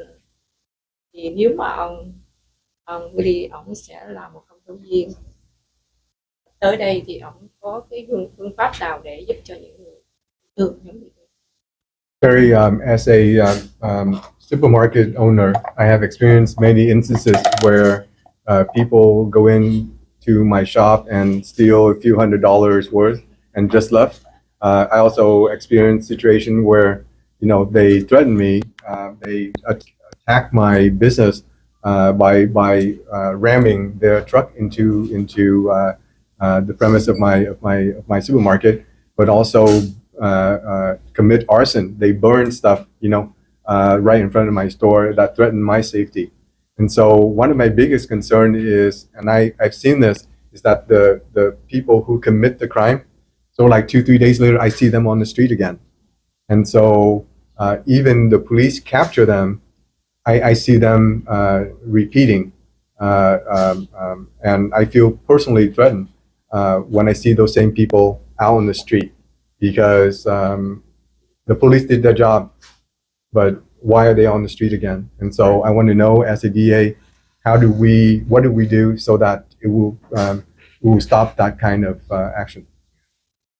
Well, that's going to be one of my main jobs as a district attorney, is to make sure that when the police do their job and arrest the criminals that have committed the offenses, it's going to be the job of my office to make sure that they're not back out on the street 2 or 3 days later. And now, you know, a lot of these decisions are made by judges, and it's going to be important that I sit down with the judges and make sure that, you know, that they have an understanding of the impact of their releasing someone who's just committed these crimes in the community of Little Saigon, for example, and the impact it's going to have by releasing these individuals from custody. And you know, that it's going to be a process, and I'm not going to say that it's something that's going to just change overnight, because these decisions are being made a lot of times by the judges. Lynn, I hear you and I sympathize with you. I know that. Oh, sorry.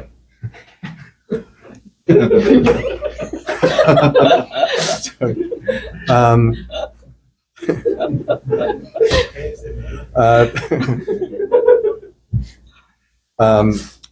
Cái việc mà Linh vừa nói đó, là chị Linh vừa nói đó, là tôi rất là hiểu, và tôi biết là những cái việc mà những cái người mà được thả ra sau 2-3 ngày mà bắt họ đó, là những cái quyết định đó là phần đông là từ những ông chánh án. Ông là cái người quyết định mấy cái đó, thì văn phòng của phía bên tôi phải làm việc với những ông tòa đó, để cho một phần là giải thích, hoặc là cho họ thấy cái hậu quả của những cái quyết định mà bỏ, như là thả những người đó ra quá sớm, và những người đó lại là những người lại đi làm những chuyện bạo động ở một cái ở Little Saigon hoặc là Oakland như vậy nữa. Thì cái việc chính của tôi là phải làm sao mà liên hệ và làm việc rất gần với những ông tòa đó, những ông chánh án đó, để thay đổi cái chính sách của họ. Thank you. You have a question in the back there? Earlier, you have a question? I had one, but she already said it, the catch and release, so that's Okay. well, you know, yeah, I do have one. Right now, there's a lot of people like, so I think the reason why there's a catch and release is because the jail is getting filled so fast. There's so many people coming in, right? And a lot of times right now they're making decisions. They're even letting a lot of serious people who's committed crimes out in order to have more space to bring in the people. What would you have a solution for? I think not just for you, but everybody else. Like, you know, how do we prevent that from happening? Because a lot of times those serious criminals, they do serious crimes, right? Right. And that's why they're in there. But they want to cut it down quick and fast so that way they can fill in more people. So how would you go about and kind of find a solution for that? Well, part of that was caused by COVID, in that, you know, the jails actually across the country. There was a movement to,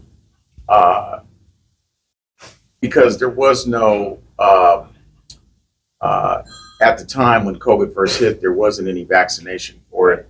And so, and people were dying. So they were actually trying to get people released from custody and keeping them out of closed quarters or, housed close together.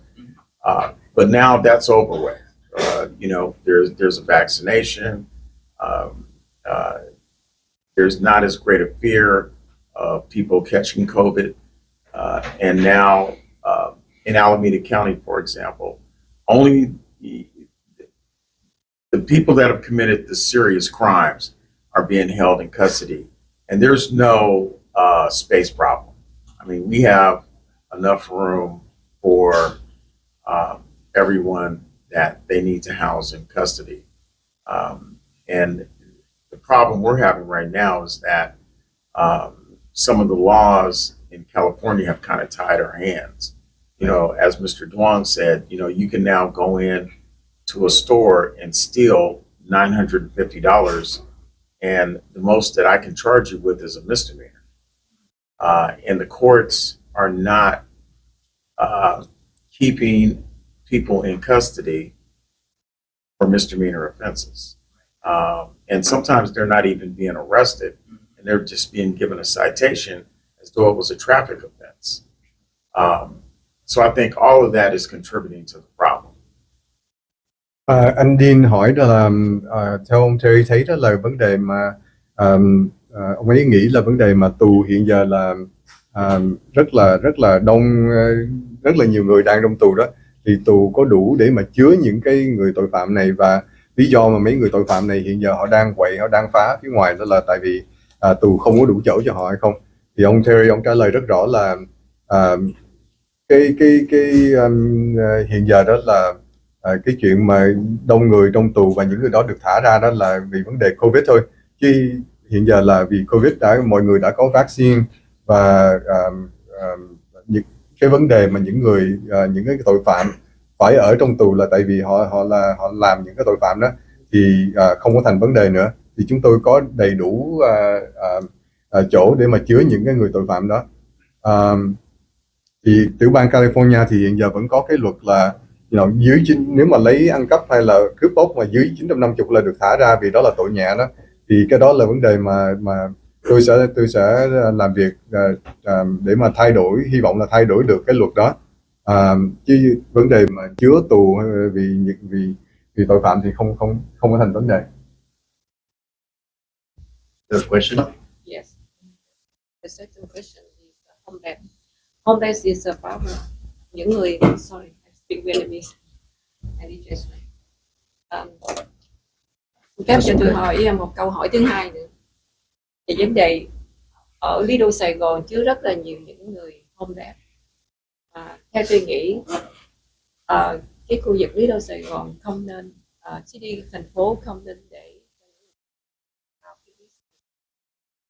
cái nhà hàng ở những cái business đó ảnh hưởng rất là nhiều.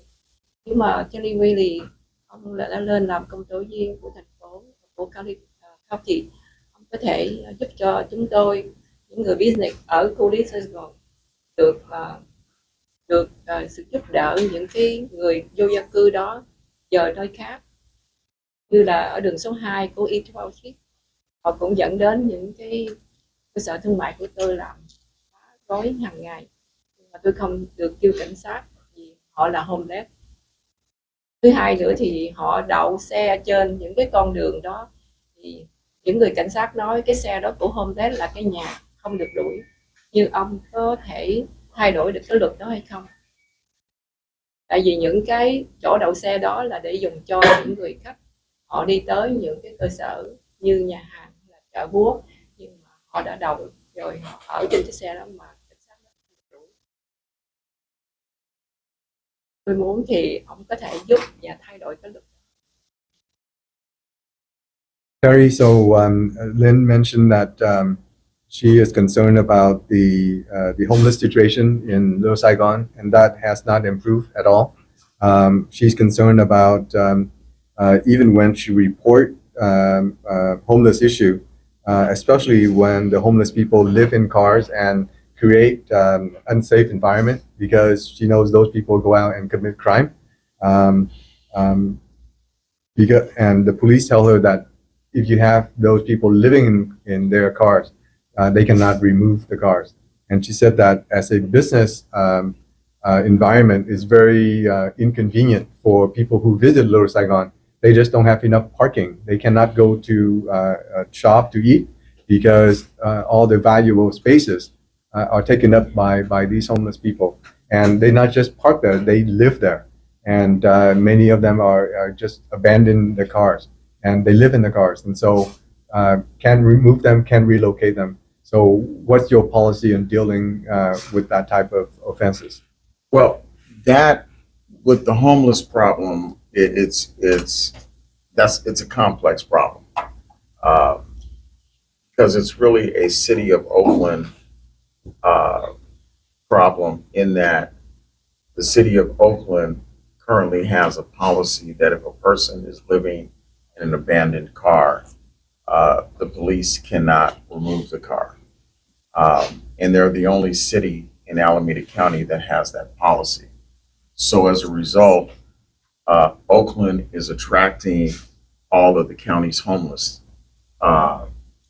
And the other 13 cities in the county are not carrying their fair share of dealing with the homeless problem. And so many of the homeless are, as I said, coming to Oakland because they know that they will not be removed by law enforcement.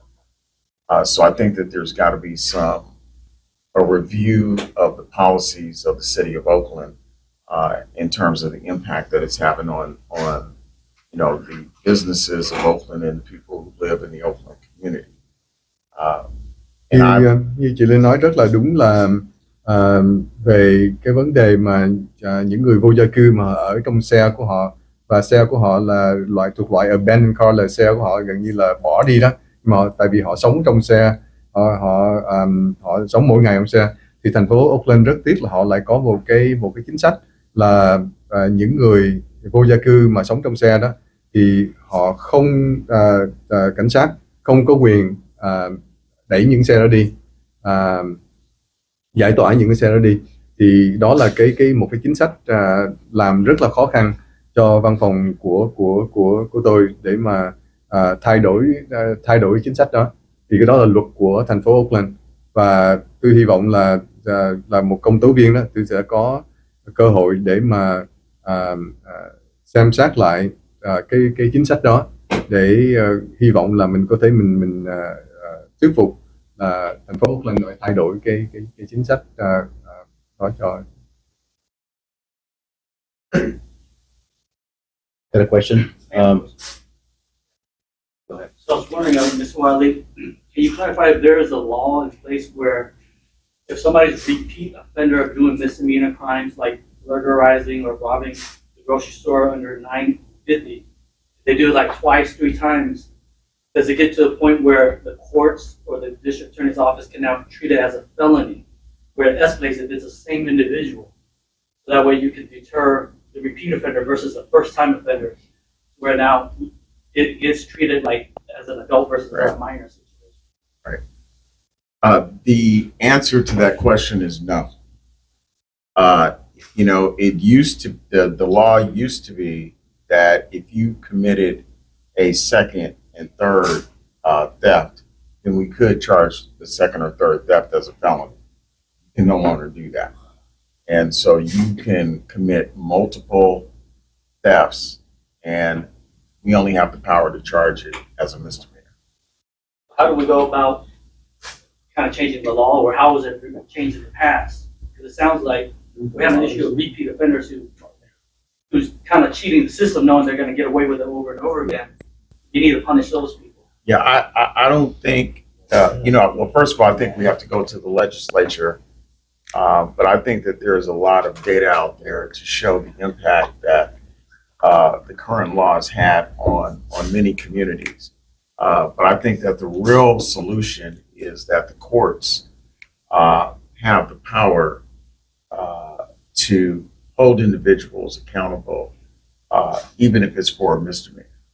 And that is the courts that when we have individuals that are coming in with 3 and 4 theft cases, that there's got to be some accountability in the system, or else we're gonna continue to have what we're seeing today is that people have no fear of being arrested because the only thing the district attorney can charge them with is a misdemeanor. And to be honest with you, in Oakland, they don't even have any fear of the police even showing up. So. Anh Kevin thì anh ấy nói là một cái việc mà không hay bây giờ đó là những người mà họ làm bạo động trong Oakland đó, nếu mà họ làm họ cướp hay là làm những cái hành động bạo động mà lấy những cái gì mà dưới giá trị 950 đồng đó, và nếu họ làm việc đó nhiều lần thì khi họ ra tòa hay là họ bị bắt thì họ được thả ra và cũng không có một cái cách nào để mà giữ họ lại. Thì ông Terry ông trả lời là hiện giờ chính sách hiện giờ đó là không có một cái chính sách nào mà nếu họ cướp bóc nhiều lần, hơn 2 lần, 3 lần, 4 lần thì họ không có một cái được buộc một cái tội nặng hơn. Và cái đó là cái mà ông ấy rất là bực bội, nhưng hiện giờ ông ấy bị bó tay vì cái đó là luật pháp hiện giờ.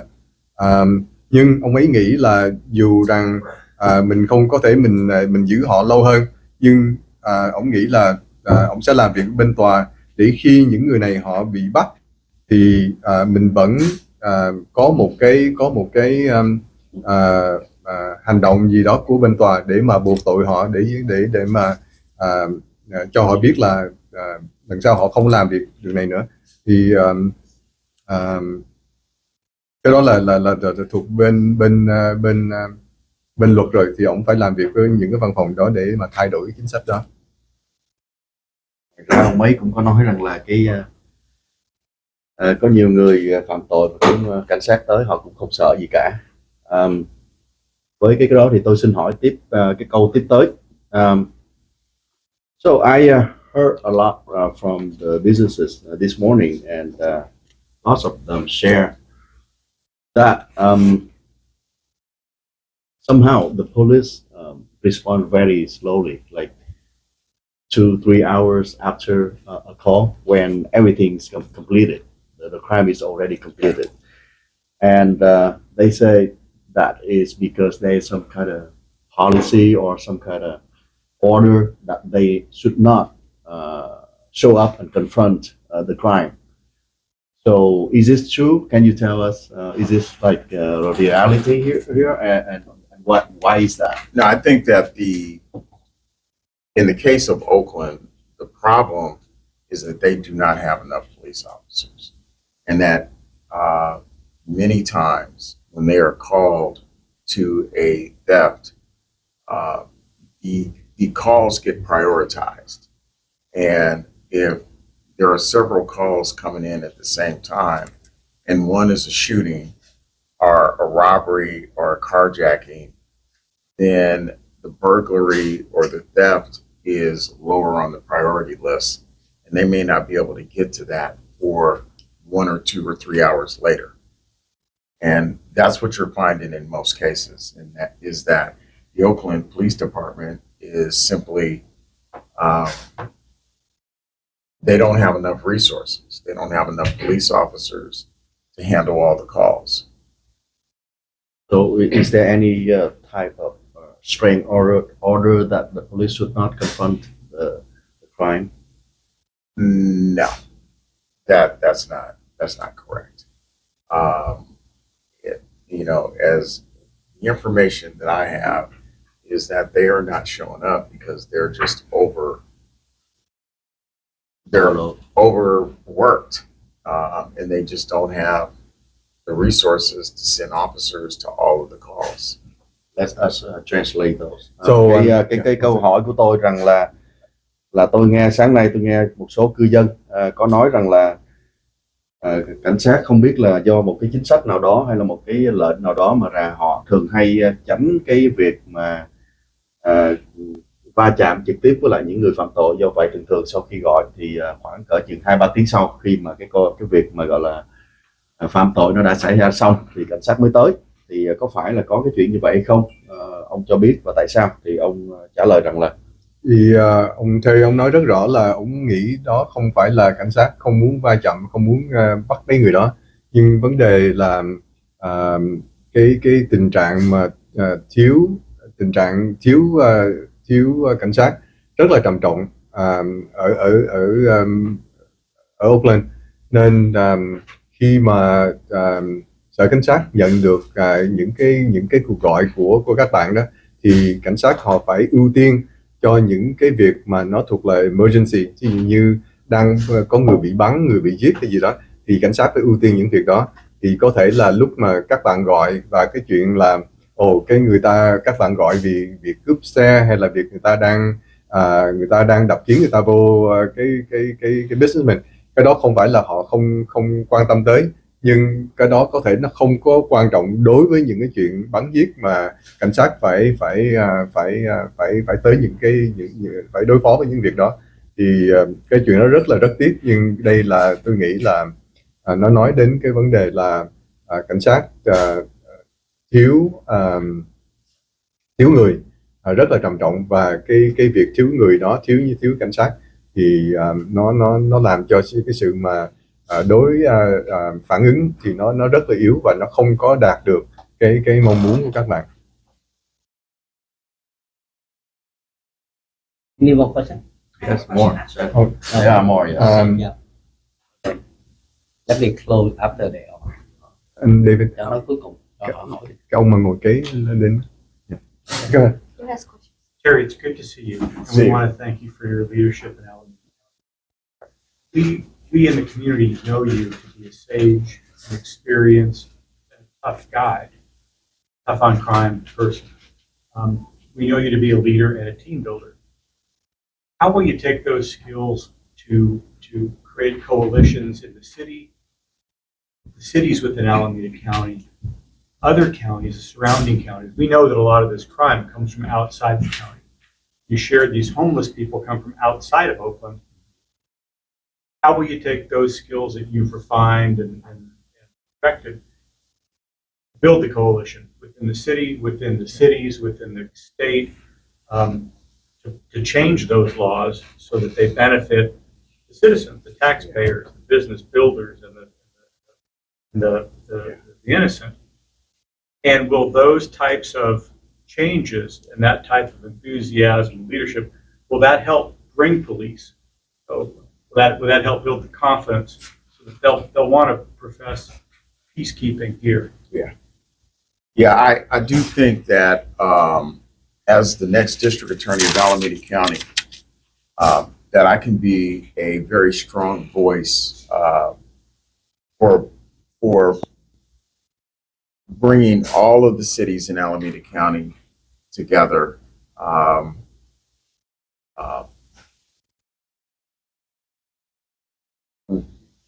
Making sure that there are some policy changes, for example, with how the city of Oakland is currently dealing with the homeless, that is causing so many of the other cities to attract so much of a homeless issue in Alameda County, but also working with the other cities and because everyone is suffering high thefts and high crime, and it's only by bringing the leaderships of all of the cities in Alameda County together to go to Sacramento and request some changes in the current laws that are impacting, having such a huge impact on all of us in terms of how we're dealing with thefts and because I don't think there's any question that some of the laws are contributing to the high levels of theft. But I do think that with the kind of leadership and I have a history of working collaboratively with everyone. It can be very, very beneficial to Alameda County. Câu hỏi là với cái kinh nghiệm làm trong cái việc mà tư pháp của ông đó, thì ông nghĩ là ông có đầy đủ kinh nghiệm để làm việc và hợp tác với những thành phố khác thuộc về thành phố trong quận hạt Santa Clara và tiểu bang, để đem lại những cái lợi cho thành phố Oakland và cho quận hạt Alameda. Thì ông Terry ông trả lời là cái việc mà rất là quan trọng ông phải làm đó là ông phải có quan hệ tốt và ông phải móc nối với những thành phố khác trong quận hạt Alameda và làm việc với tòa án để đem lại những cái chính sách, để thay đổi những cái chính sách để mà đối phó với những cái việc như là vô gia cư và những cái việc bạo động trong cái quận hạt này. Và một thêm nữa là ông phải rất là phải quan tâm và làm việc với những tập đoàn ở trên Sacramento, vì trên đó là những cái chính sách thuộc về tiểu bang và những cái chính sách đó nó ảnh hưởng đến hoạt động của quận hạt Alameda.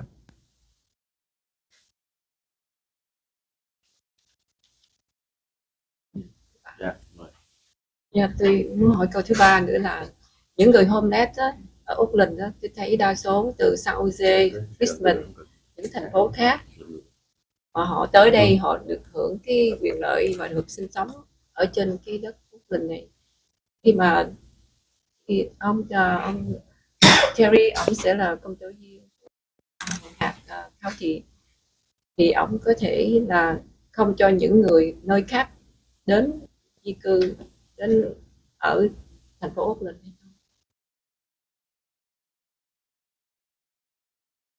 không? Terry, so Lynn asked, she knows that there are many homeless people who come to Oakland from other cities, like San Jose, for example. And when they come to Oakland, they receive many benefits that make it possible for them to stay here. So as a DA, is there anything you can do to prevent people from outside of Oakland who comes and get these free benefits and as a result stay here and commit crime and commit activities that are not good for the city? Unfortunately, that is an issue that should probably be answered by the candidates running for mayor in the city of Oakland in terms of the policies that they're implementing here in the city of Oakland. For example, the auditor just did a audit of the city of Oakland and found that the city spent $69 million on the homeless problem. And the auditor could not determine what they did with the $69 million because they saw no change in the homeless problem in the city of Oakland. Those are the kind of problems that the leaders of the city of Oakland are going to have to address. Linh đó là cái vấn đề mà Linh đưa ra đó là có thể câu hỏi này là phải hỏi những cái người mà ứng cử viên mà đang ra ứng cử để làm thị trưởng của thành phố Oakland, thì mấy người đó có thể trả lời nó chính xác hơn. Thì giống như hồi sáng nay tôi có nói đó là khi mà họ điều tra một cái việc điều tra mới nhất đó là 69 triệu thành phố Oakland đã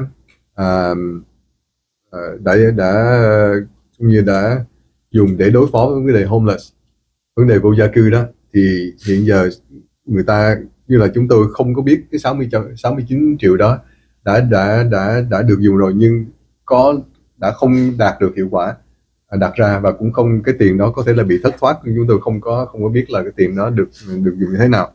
Thì đó là trách nhiệm của những cái người mà sẽ là ra ứng cử làm thị trưởng của thành phố Oakland, thì đó là trách nhiệm của những người đó.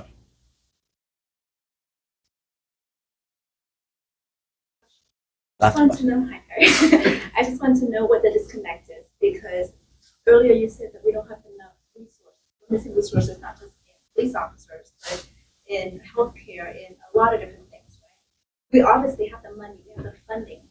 So where's the disconnect? Why is there no? Well, I think that I know $69 million is a lot of money, but housing in the Bay Area and California is very expensive. And that is where there's a lot of difficulty in finding affordable housing for a lot of the homeless. But there's also, the problems that come with the homeless population in that a lot of them there's a high level of mental illness, drug addiction, and and people who are just living in poverty. And so part of the solution is helping them with their mental illness, substance abuse issues, and getting people working jobs where they can make an affordable wage is also one of the challenges. Because we can help them find a house, but at some point they got to go to work and pay for them, pay their own way. And so it's a complex problem. Cái 69 triệu đó Teresa được là một cái nó trong cái ngân sách để giải quyết vấn đề vô gia cư ở vùng này.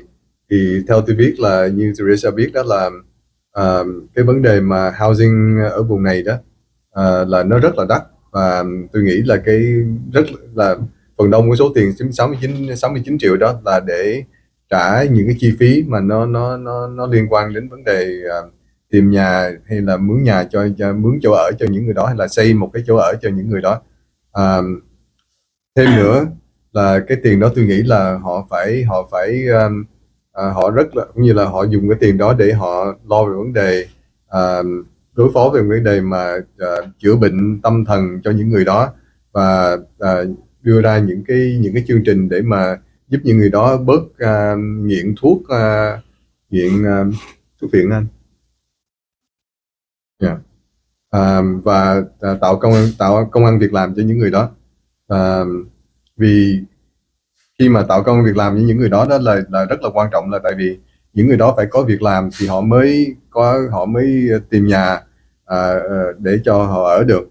Nhưng nhà ở khu quận hạt Alameda nó rất là đắt, thì cái đó cũng là một cái vấn đề mà những người đó họ phải đối phó khi mà chúng tôi giúp họ.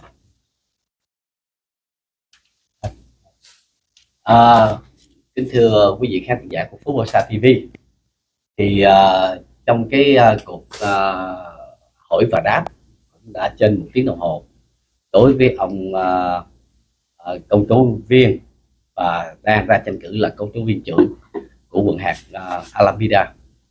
Thì đây là một cái những câu hỏi và tất cả những gì đang xảy ra thì nó là một minh chứng cho cộng đồng của chúng ta thấy rằng là chúng ta dầu bất cứ ở đâu chúng ta vẫn phải tham gia trong các cái hội đoàn nơi địa phương của mình, hoặc là nếu được nữa thì mình phải thành lập ra những hội đoàn của người Việt Nam đang sinh sống tại Hoa Kỳ hoặc tất cả các nơi để chúng ta có thể là cùng lên tiếng.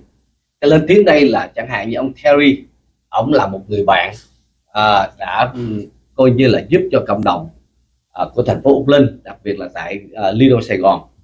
Khi ông ra tranh cử thì cộng đồng Việt Nam đã bắt đầu ủng hộ để cho ông tranh cử chức này, và hy vọng rằng khi ông trở thành công tố viên trưởng thì là cộng đồng của người Việt Nam sẽ có một người là một người bạn mà sẽ có những cái chức vụ mà họ có thể giúp được rất nhiều về vấn đề an ninh cho cộng đồng của Việt Nam, đặc biệt là thành phố Oakland và nơi gọi là Lido Saigon.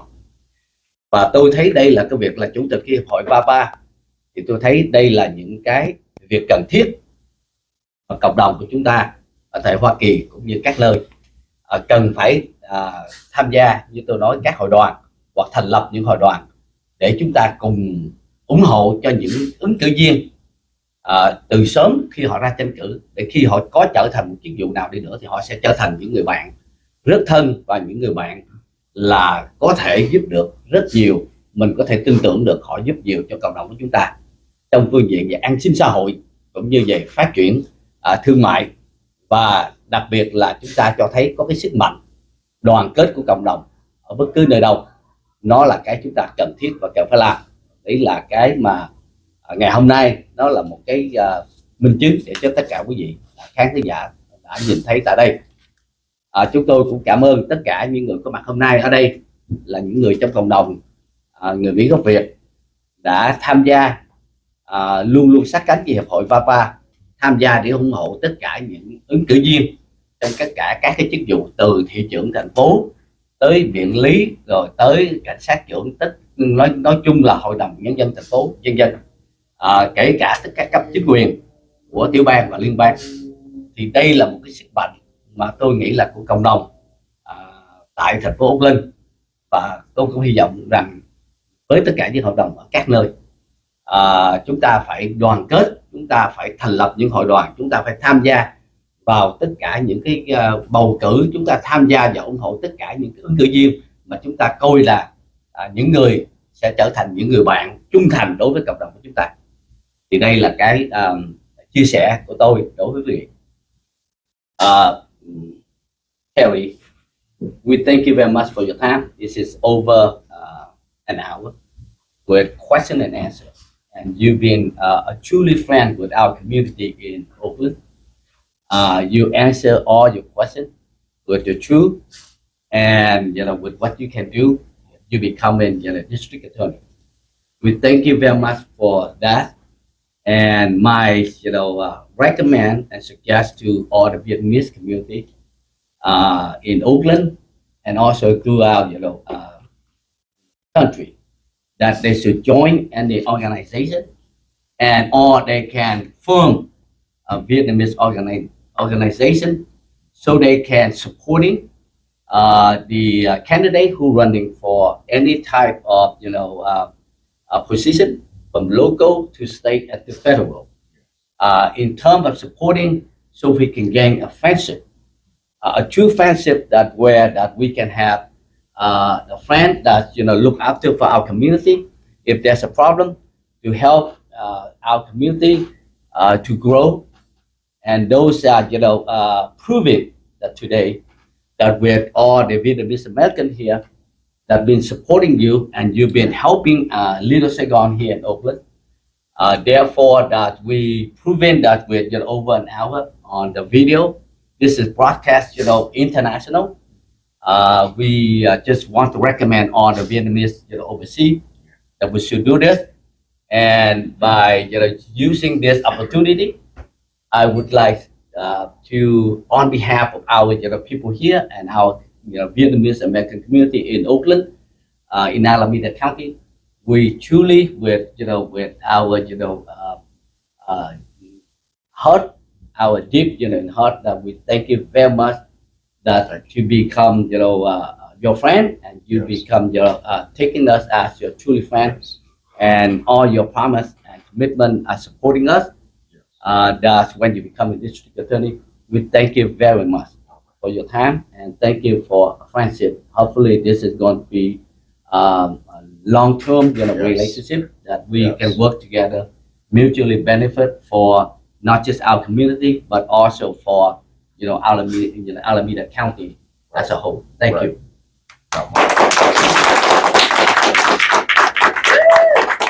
Có câu hỏi với anh được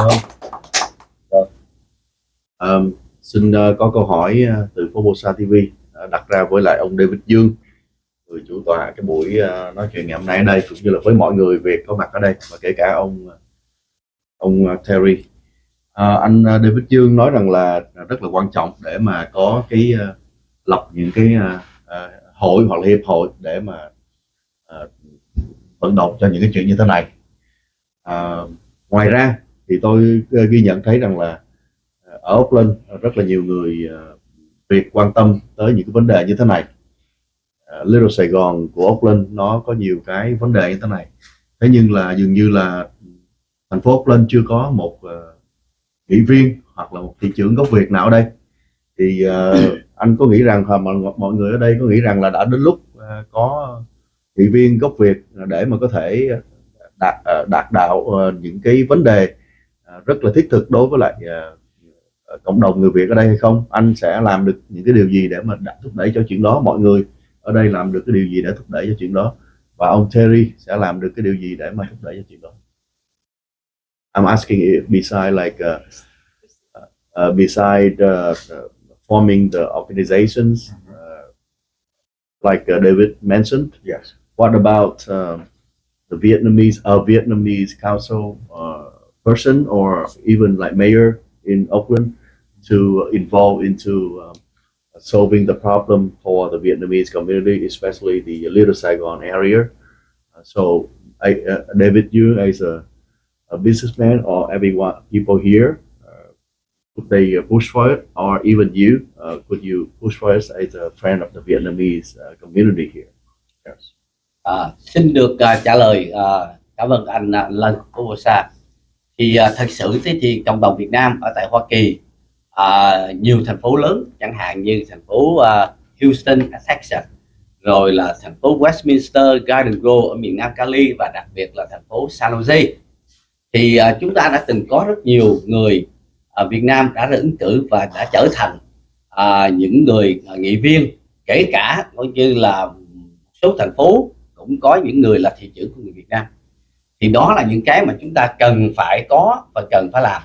Nhưng riêng về Oakland thì hiện nay thì chưa có, bởi vì cái dân số của Oakland thì nó của người Việt Nam ở thì nó cũng rất ít, và cũng chưa có nhiều người tham gia vào cái dòng chính trị ở đây.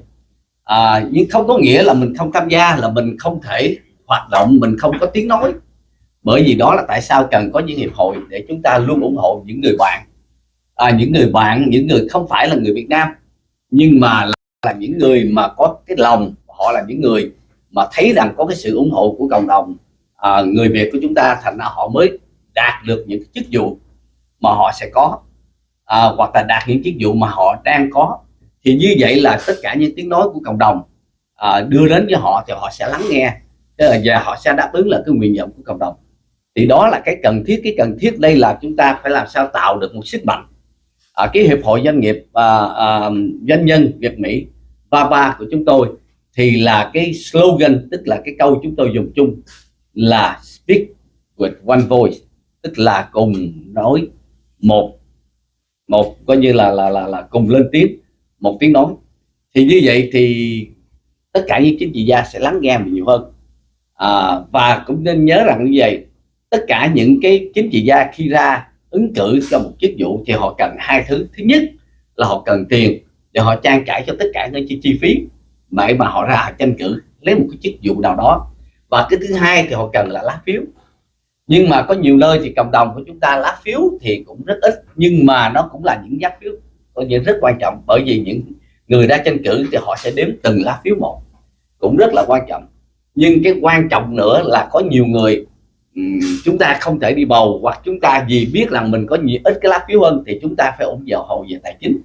Bởi vì cái tài chính nó giúp cho họ mới quảng cáo, quảng bá về hình ảnh của họ, quảng bá công việc của họ đang làm, để họ tạo nên niềm tin cho nhiều người hơn ở trong cái thành phố đó, trong quận hạt đó, hoặc trong tiểu bang đó, thì họ sẽ lấy được cái nhiều phiếu đi bầu, và họ sẽ trở thành những người mà được đắc cử vào những chức vụ mà họ đang tranh cử. Thì tôi nghĩ rằng trước sau thì Oakland cũng sẽ có những cái người hội đồng thành phố, bởi vì chúng tôi cũng đang nghĩ tới những cái chuyện và lọc lựa để làm sao mà chọn những người tài, những người có đức, những người mà quan tâm tới cộng đồng người Việt Nam, để chúng tôi đưa ra để có thể tranh cử vào chức hội đồng thành phố trong nhiệm kỳ tới. Đó là cái chúng tôi đang quan tâm và làm.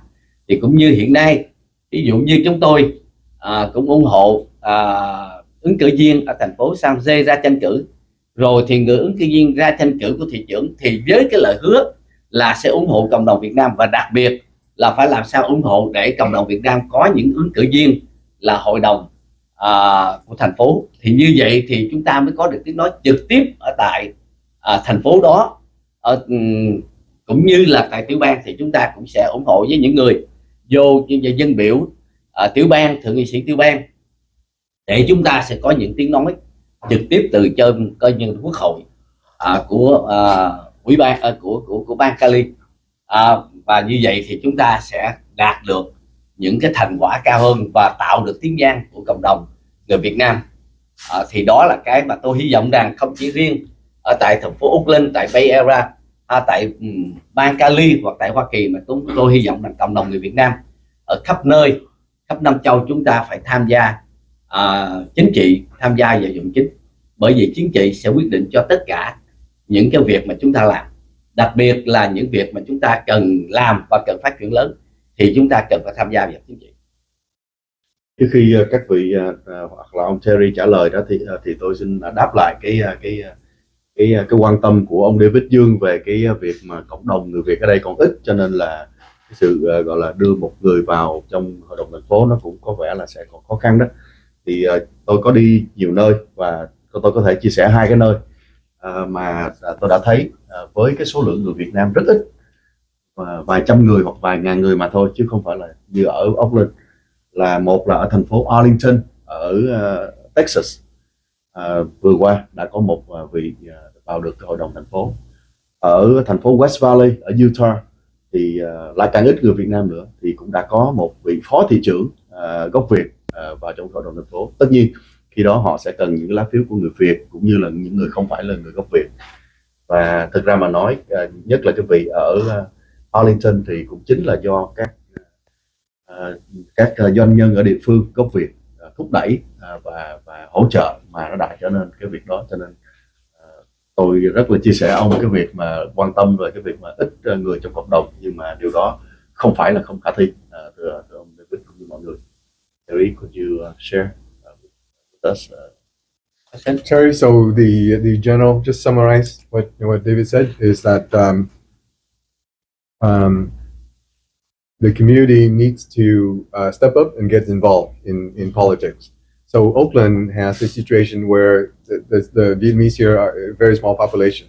And so that has an impact in terms of having representation, because we just not equipped yet, not organized yet to have someone in the office or even running.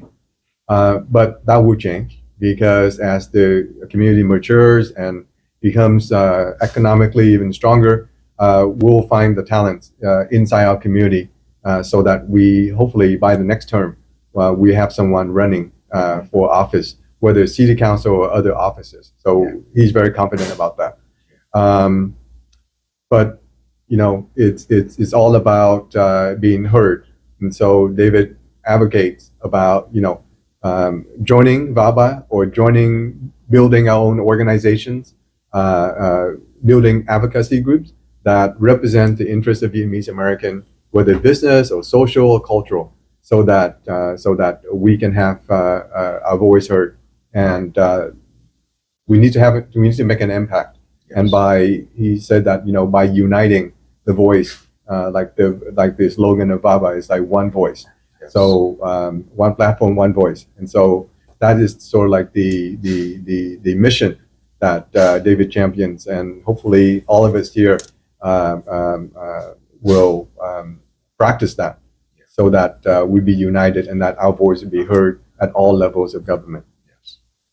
Well, I can just say this, that, you know, the Vietnamese voice has been heard by me in my campaign, and you know, I hope to have a long friendship with the Vietnamese community.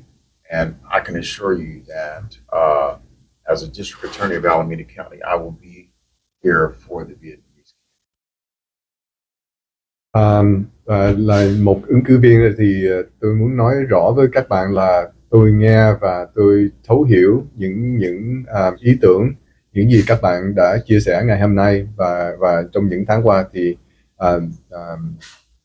khi trở thành một công tố viên chính thức ở đây, thì các bạn sẽ thấy là tôi sẽ thực hiện những cái ý tưởng đó và sẽ làm việc sát cánh với các bạn để hỗ trợ các bạn và cộng đồng của các bạn.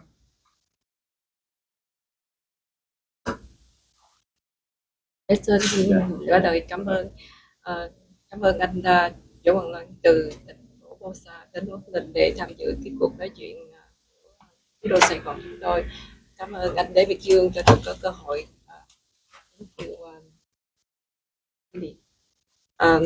cùng tất cả các khán giả xem đài của Bosa. Cảm ơn David đã chia sẻ những cái lời cho tất cả những người thương gia, những người trong lý đô Sài Gòn được anh David giúp đỡ những ngày tháng qua. Tuy là anh không có ra tiếng là đi họp hội với mình, nhưng mà ở bên đó sau lưng của tôi là anh David. Anh David có trách nhiệm rất là nhiều với cái con người Việt Nam của mình, tại vì rất là gần gũi mình, chỉ cách với một con đường thôi là tới khu lý đô Sài Gòn. Mà tôi cũng đã từng chia sẻ và nói những cái chuyện xảy ra cái khu vực này nó không có được yên. Tại sao mà trộm cướp nhiều quá, không biết làm cách nào. Bây giờ tôi không có tiếng nói với thành phố, tại vì mình không có đủ tiếng Anh để nói. Rồi qua những lời chia sẻ đó thì tôi nhờ được anh Dr. Sư Bịch ở Chinatown. Thì Sư Bịch cũng là người hội viên của anh David Dương. Hôm nay tôi cũng cảm ơn anh David và cảm ơn những cái gì của ông Wiley đã giúp đỡ cho những người Việt Nam của lý đô Sài Gòn. Tôi sẽ mang ơn ông và lúc nào cũng theo ông và giúp đỡ. Nếu mà ông trở thành một người con tổ viên của quận hạt không thì tôi luôn luôn sát cánh với ông và giúp đỡ ông mọi thứ. Thank you very much. Chào tất cả các bạn. Yeah.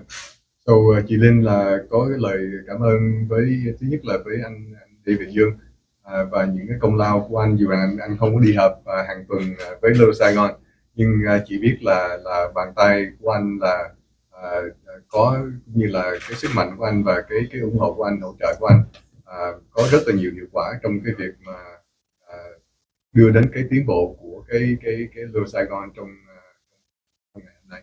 You're translating the Vietnamese to Vietnamese. That's okay. That's okay. You did a good job, right? Give me a little applause.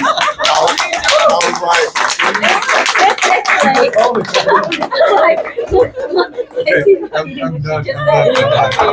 was like, She just basically she's mentioning like all the thank you. I summarized in Vietnamese. Okay, I think that's enough for today. I was like, I didn't understand Lynn, and I didn't understand. All right. Let's sau cùng đã gần 2 tiếng đồng hồ ấy thì bây giờ theo để cùng chúc mừng nhau. Let's toast. You have a super soup. Okay. And I have what is just marine living food. Yes. Let's toast and celebrate a friend and friendship for long. All right. Thank you.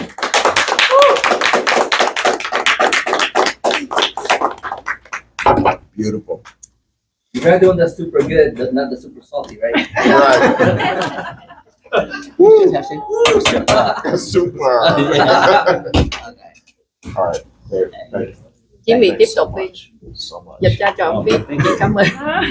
Chí Mì dịch ra. Dạ. Go. Vui ha. Cái động cuối vui á.